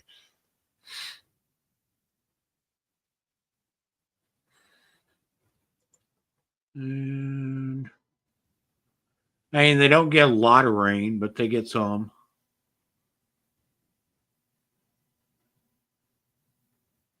Well, Frank says that looks like Doug and Kamala are headed to Splitsville. Are they leaving the country? Are they going to Angola? Well, let's see. So really, if they had a decent government and they weren't so dependent upon their government to provide, and their business and their economy wasn't nationalized, odds are Angola could be a thriving country.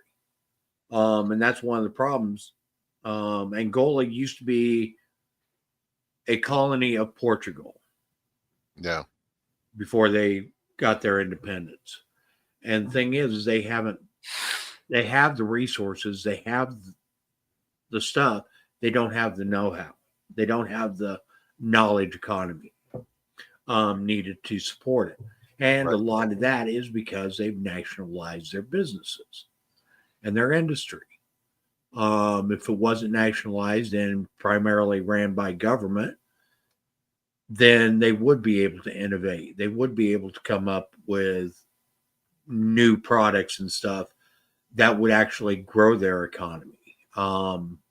Governments drain economies.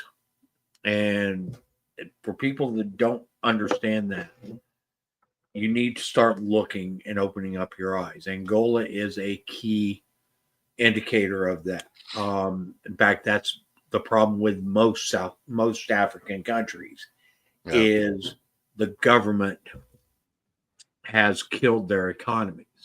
Governments drain economies. The Russia, when it collapsed, when the Soviet Union collapsed, the key thing there was people didn't know how to innovate and build an economy outside of the government building it for. And then under communism, as we know, it was basically forced labor. You either worked or you didn't eat. And you see it. We're seeing it in Venezuela. When they had a capitalistic economy, Venezuela was one of the top economies in the world. Yep. When they switched over to government-ran socialism, their economy collapsed. And it wasn't over decades or generations. It happened within a few years. Yeah. Yeah. Okay. And we see this over and over and over again. Even China has started implementing capitalist programs in order to grow their economy. Yeah. Even though they are a nationalistic communist regime, they have resorted to capitalism in order to keep them at the top of the world marketplace. Yeah, it's a really unholy hybrid. It's capitalistic economic structures, but they maintain a communist social structure, so a social culture. So really what it is cronyism, because you have to be in the party in order to do business in China. So it's cronyism, but it uses capitalist principles to generate money, but the people are still oppressed socially, which means that nobody yet gets ahead unless you are part of the party and you're in the circle with the party members. It's almost what we have here, except the difference is that America still has, at the very least, enough representatives that pay lip service to the Constitution that they haven't been able to do the full cronyist takeover of our economy. They tried. They were very close, and they may still yet, if we can't turn things around in the next 2 years. They may still get their way, these authoritarians with their cronyism and the economics. When you think of luxury and wealth and so forth, what's one of the cities and one of the nations that come to mind almost instantly? Luxury and wealth? Yep.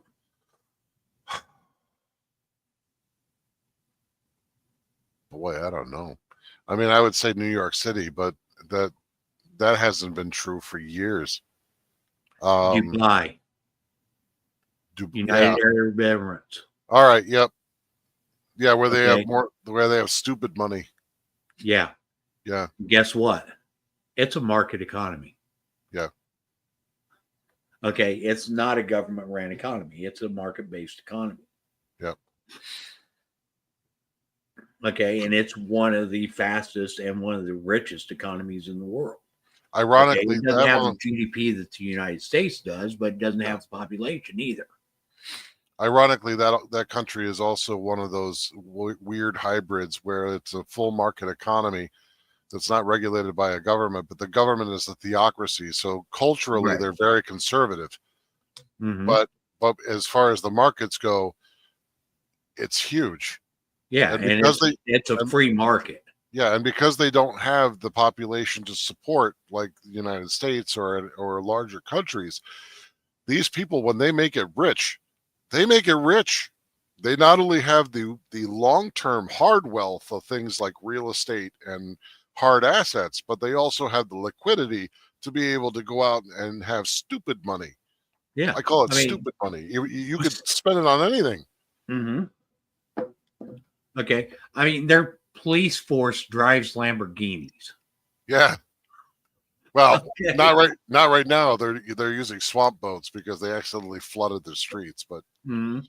yeah, no, it is wild. It's wild to see how Dubai spends their money, and then Yeah. they have. It, it looks like Vegas. Like Mhm. if Vegas had an unlimited budget, it would Yeah. be Vegas, That is the Middle exactly it. East. Huge buildings, lots of lights, very clean. Mhm. And it's not, and it's partially because of the way they run their culture. The very restrictive and conservative culture that they do have requires them to keep their their homes clean, their streets clean. On the face of it, that you see, it is very pristine. There's always Okay. dirt, but outwardly facing, you as a tourist in Dubai would very rarely see the dirty parts of the city. But for the most part, everybody there, they if they participate in the free market, they're doing very well for themselves, to the point that they have stupid money.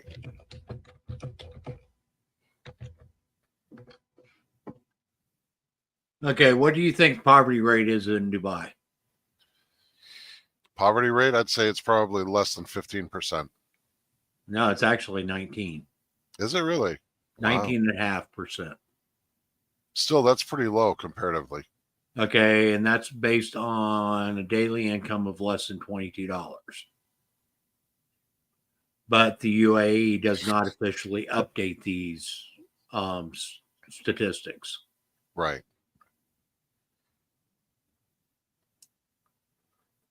And I doubt if you had anybody go there and actually ask around to people on the And street. that's the UAE. Tell you.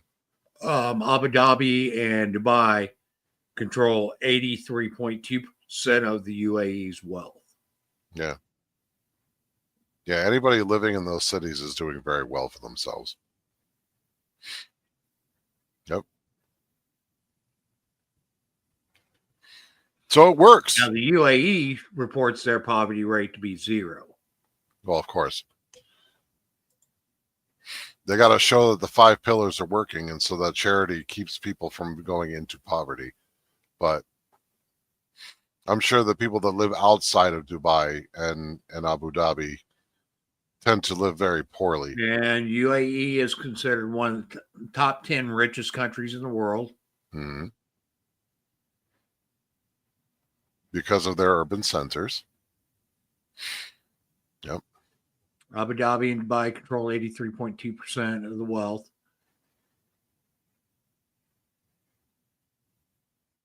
But again, that goes to show you that the free market, when it really is an unregulated or limited regulated free market, works. Now, I don't know if the people that live outside of those urban areas, how they live. I don't know that.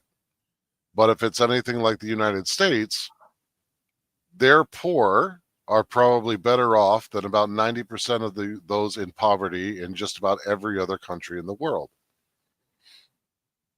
They probably have a cell phone, maybe a TV, maybe air conditioning.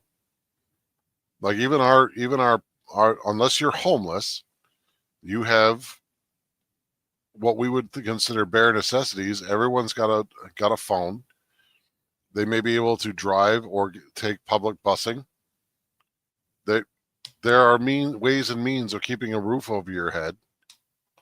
And yeah, you don't have the newest and flashiest of gadgets, but you have fairly decent creature comforts that keep you housed, fed, and healthy. There are countries around the world right now that don't have any of that. There's still dirt floors. There's still no central heating, barely electricity, no plumbing. And these are countries that very often suffer under the tyrants of dictatorship. Mm-hmm.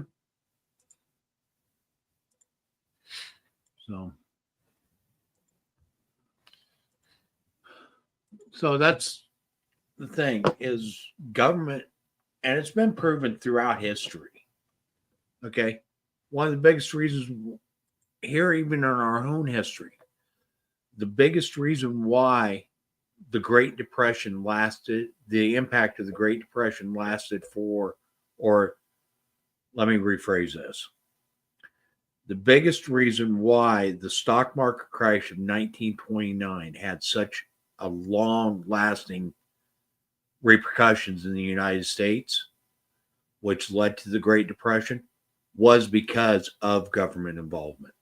If the government would have let the economy recover on its own and self-regulate, the effects of the 2020 or the 1929 stock market collapse would have lasted less than 2 years. And this has been proven out in multiple research papers. Yeah. Okay. Government involvement, because we got to quote unquote do something,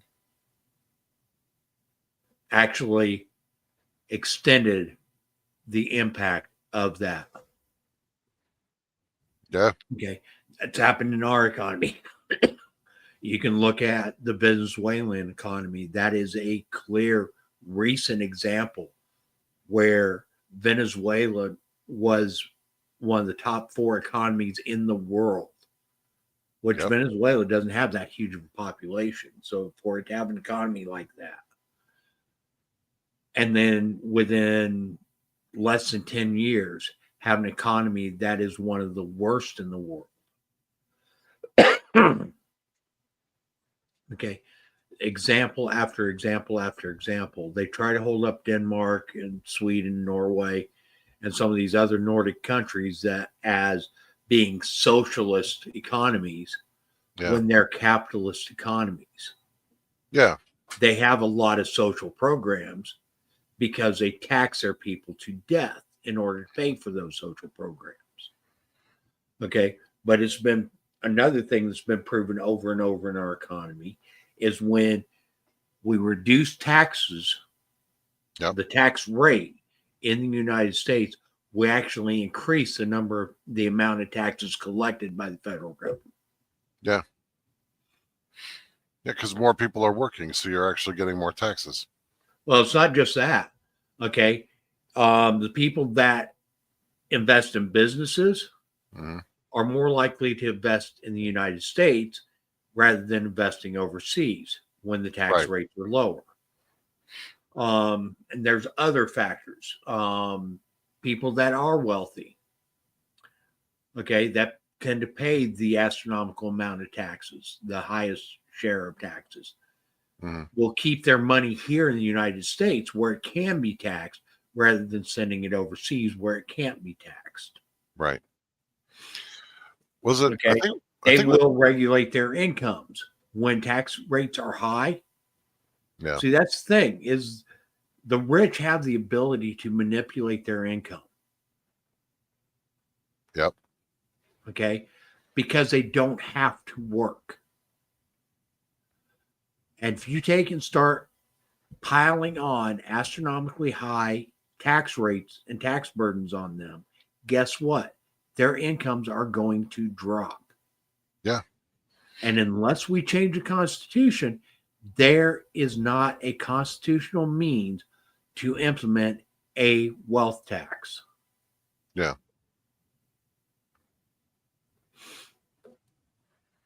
Not that you would want one anyway. No, you don't. Yeah. You don't. A wealth tax will kill us. Yeah. I think it was. Tax will literally make us into a third world country. I think it was under the Eisenhower administration that they had floated a 91% tax rate. Mm-hmm. I can't Well, remember, there was. but it was never Tax rate enforced. was that high? Yeah, but I don't think it was ever collected at that No, rate. it wasn't, because the people that tax rate would have fell upon Mhm. sent their money out of the country. Yeah. Okay. So their incomes were outside of the United States. As a result, they were untaxable. Right. Okay. If I invest in foreign markets and keep my money in foreign markets, guess what? I have no income. Yeah. Okay. People don't understand that. Yeah. No, in essence, what they're doing is they're leveraging wealth abroad for against debt here, and and then whatever they pay back from the wealth that they sell abroad or invest abroad pays the loans that they take out that are not taxed as income because they're loans, Right. and that's what they live off of. They leverage their debt. It's very skeevy the way the banking system works here, but that's what they do. No, and it it's works. not. Well, It's you would not schemy. Okay. Well, if you would think think- about it. I mean, it's smart in the sense that you're not getting taxed for it. But what I'm saying is that you would think that in a country where hard work would be rewarded, everyone working, you would be able to keep that money and then be able to pay the taxes as you saw fit because you knew what they were going for. But honestly, our problem isn't a taxation problem. Right. Okay. Our problem is a governmental spending problem. Yeah. Okay. Up until the 1900s, our government worked well with major wars, including a civil war that literally crashed our economy. Yeah. Without implementing an income tax.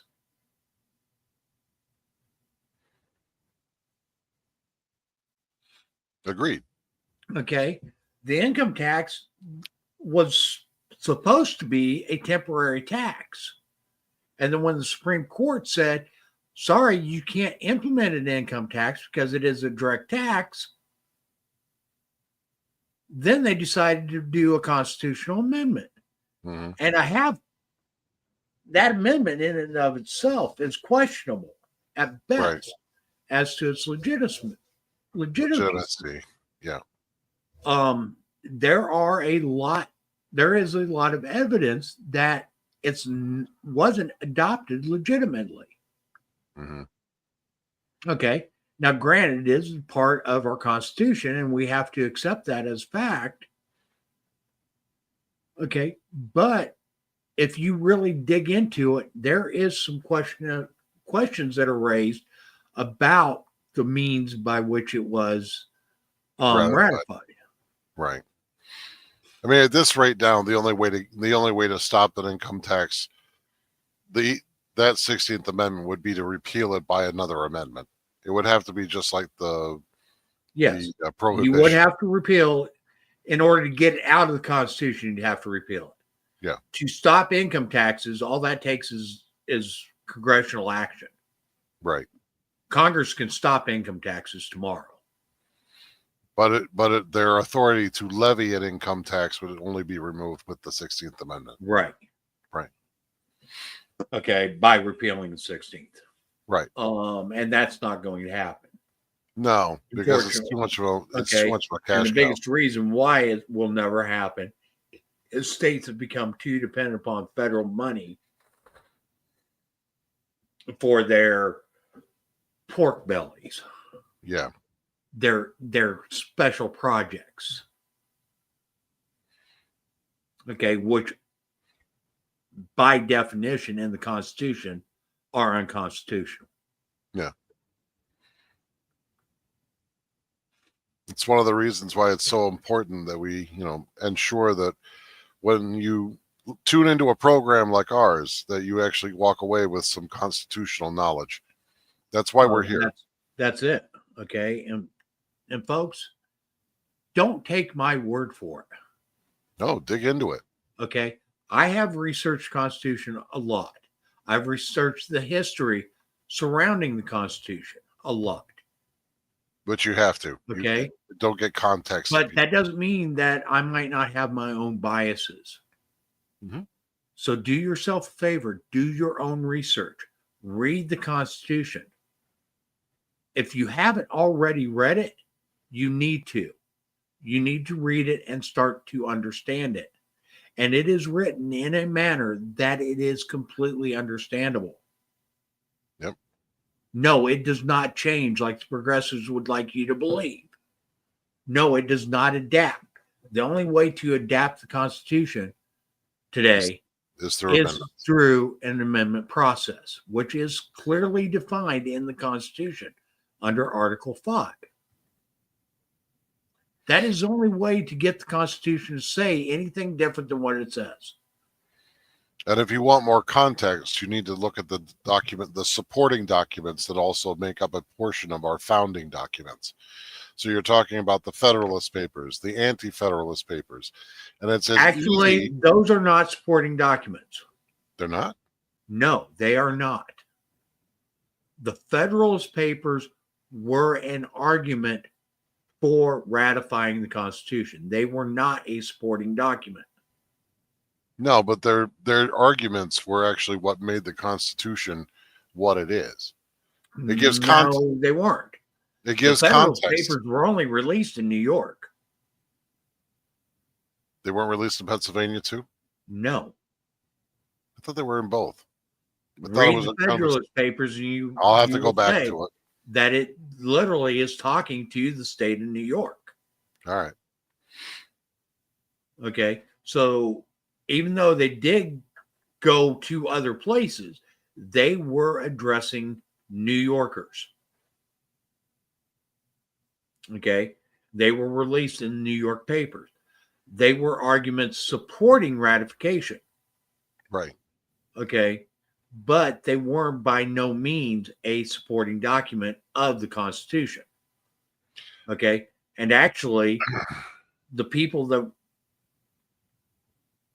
let's see, I don't think John Jay was in the Constitutional. I think the only person that was actually in the Constitutional Convention was Madison. Yeah. That were writing about ratification. I think the other two authors weren't a part of the convention. Well, then, for my own opinion, then the Anti-Federalist Papers and the Federalist Papers provide historical context about. That's a better way to phrase it. Why the Constitution was important and the way it was structured and why it was important. It was structured that way. It helps to give you perspective so that you understand the Constitution better. Foundational documents that you also need to refer to. Declaration of Independence is a clear foundational document. Yes. Another foundational document is the Magna Carta. Yes. Mm-hmm. Okay. Both of those are foundational documents. Another foundational document that most people have never even really thought of is the Articles of Confederation. Yep. Okay. There are key sections of the Constitution that were taken directly from the Articles of Confederation. Okay. Those are key documents. Other things for context is look at the ratification debates. Yeah. Okay. Each state had them. It's documented. Yeah, there are minutes from every one of them. Okay. Those are where you're going to get the context behind what the Constitution means. Yep. Okay. And you have to understand that the Constitution, as ratified, means what the people at the time believed the Constitution said. Okay. Not what was passed through the Convention of States, but what the states believed they were ratifying. Yeah. Okay. That is the true context of the Constitution. And that meaning does not change over time. And that was to be the sovereign law. So that precedes all other legislation, all other legal systems. That when they ratified that is the law. That is literally the foundation of our federal government. Yep. Without the Constitution, the federal government does not exist. have the authority to exist. Yep. And the more our federal government seeks to get away from the Constitution, the less legitimacy that government has. And that's where we, the people, have to come in play and start holding our federal government accountable to stay within its authority. Yep. And you can think all you want that the Constitution is only for conservatives. No, it's not. The Constitution protects you regardless of whether you're conservative, progressive, whether you're a liberal, whether you're a Republican, whether you're a Democrat. And the thing is you have to apply every aspect of the Constitution. You can't pick and choose what pertains to your agenda. Yeah. And the same goes for most state constitutions as well. They mirror the federal constitution mirrors a lot of the different aspects of the states that contributed to it. So all of your state constitutions are going to mirror the Constitution overall. Because at that time, most states had their own independent constitutions. Right. In fact, the irony with Dexter Taylor's case, for example, is that New York State's Constitution is actually more stringent about the right to bear arms. You're wrong. There is nothing in the New York State Constitution that grants the right to bear arms. It's New York State civil rights law. Okay, I see what you mean. Okay. Yes, the civil rights legislation is more stringent than the 2A. Yes. Okay, and that is something I've looked into intently. Okay, because there are a lot of states that do guarantee a right to bear arms. Okay, in some fashion. New York State is not, their constitution does not guarantee that. However, their civil rights law does. For some reason, I was under the impression the civil rights law was made a constitutional act. No. No. Okay, and See? if you're wondering learned where something that new. comes from, it comes from Article 2, Section 4 of the New York State Civil Rights Law. See, I learned something new. You can tell I'm not originally from New York, can't you? Neither am I. Oh, no? It's just, I have researched a lot of this stuff, okay, because I find it interesting. Also, I want to know what my government is allowed to do and what it's not allowed to do.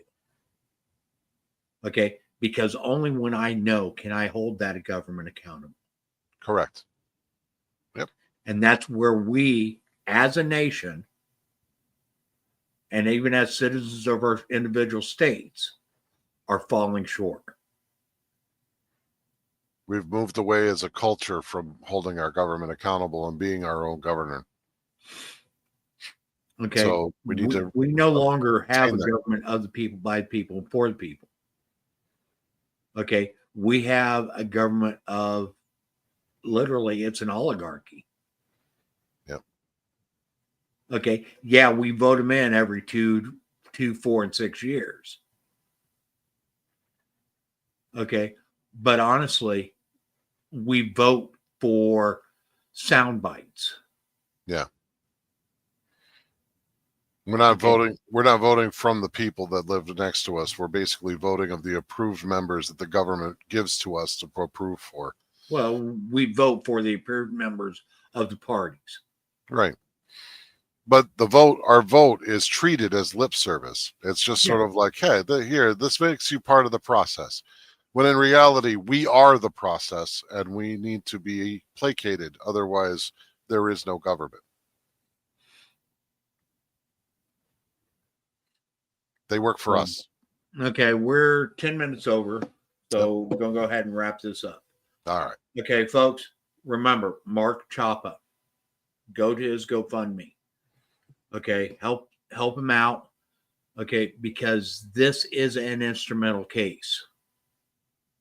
This is where government is overstepping its bounds. This is where government is acting outside of its authority. Yep. In an area that was specifically forbidden for them to take action against. Okay. We also put up there, and actually I'm going to start putting up the GoFundMe for Dexter Taylor as well. Yes. Okay, you can go to GoFundMe.com and find his as well. Okay. Folks, we've got to start taking action. Our vote is not enough. It is just a tiny fragment of what each of us are obligated to do as citizens of this country. If you're in D.C., support Mark Chapa. If you're in New York, contact everybody that you know in New York to put pressure on our representatives in New York for Dexter, on behalf of Dexter Taylor. His rights are being violated in a way that is so gross that it's meant to send us a chilling effect and a signal to the rest of us that if it can happen to him, it can happen to anyone. But that only is the case is if we stay divided. If we unite our Dexter voices. Taylor is literally a political prisoner. Yes. Because he decided that he was going to exercise a natural right of his. Okay. Man was a builder. Right. That's his crime, is that he was a builder. He was an engineer. He was a designer. He liked to tinker. And that was his only crime, which wasn't a crime because it's protected under the Second Amendment. Okay. And if you want to go a step further, it wasn't a crime because it's protected under the Second Amendment, number one. Number two, it is also protected under the Ninth Amendment and under the 10th Amendment. Okay. So it is protected. It's also protected under the 14th Amendment. So you've got 4 amendments that were egregiously violated by the state of New York, by the city of New York, by New York City. Yep. Okay. By the DA, by district attorney for the Bronx. Was it Bronx or Brooklyn? I don't remember. One of those two. Bronx, I think. Yeah. Mike would know. Voss would know. But these are clear violations where our government has gone against its mandate to protect the rights of individuals. And it is now encroaching upon the rights of individuals. Yep. And that is not what our government is supposed to be about. And it's clearly defined in the Constitution. Correct. And in the Declaration of Independence. Absolutely. Okay. So get involved. And if you want to learn more, if you want us to be your voice, join and us. help amplify your voice, Go to l1f.us, become a member, join a cause that is fighting to restore this Constitution, to educate people about their rights, to educate people about what the proper role of government is. We're here every Wednesday night, 7 p.m. Eastern Time. Guys, help us spread the word. Get the word out. The only way that we can actually start taking action is if we start doing it together. Thank you, and we'll see you all next week. Have a good night.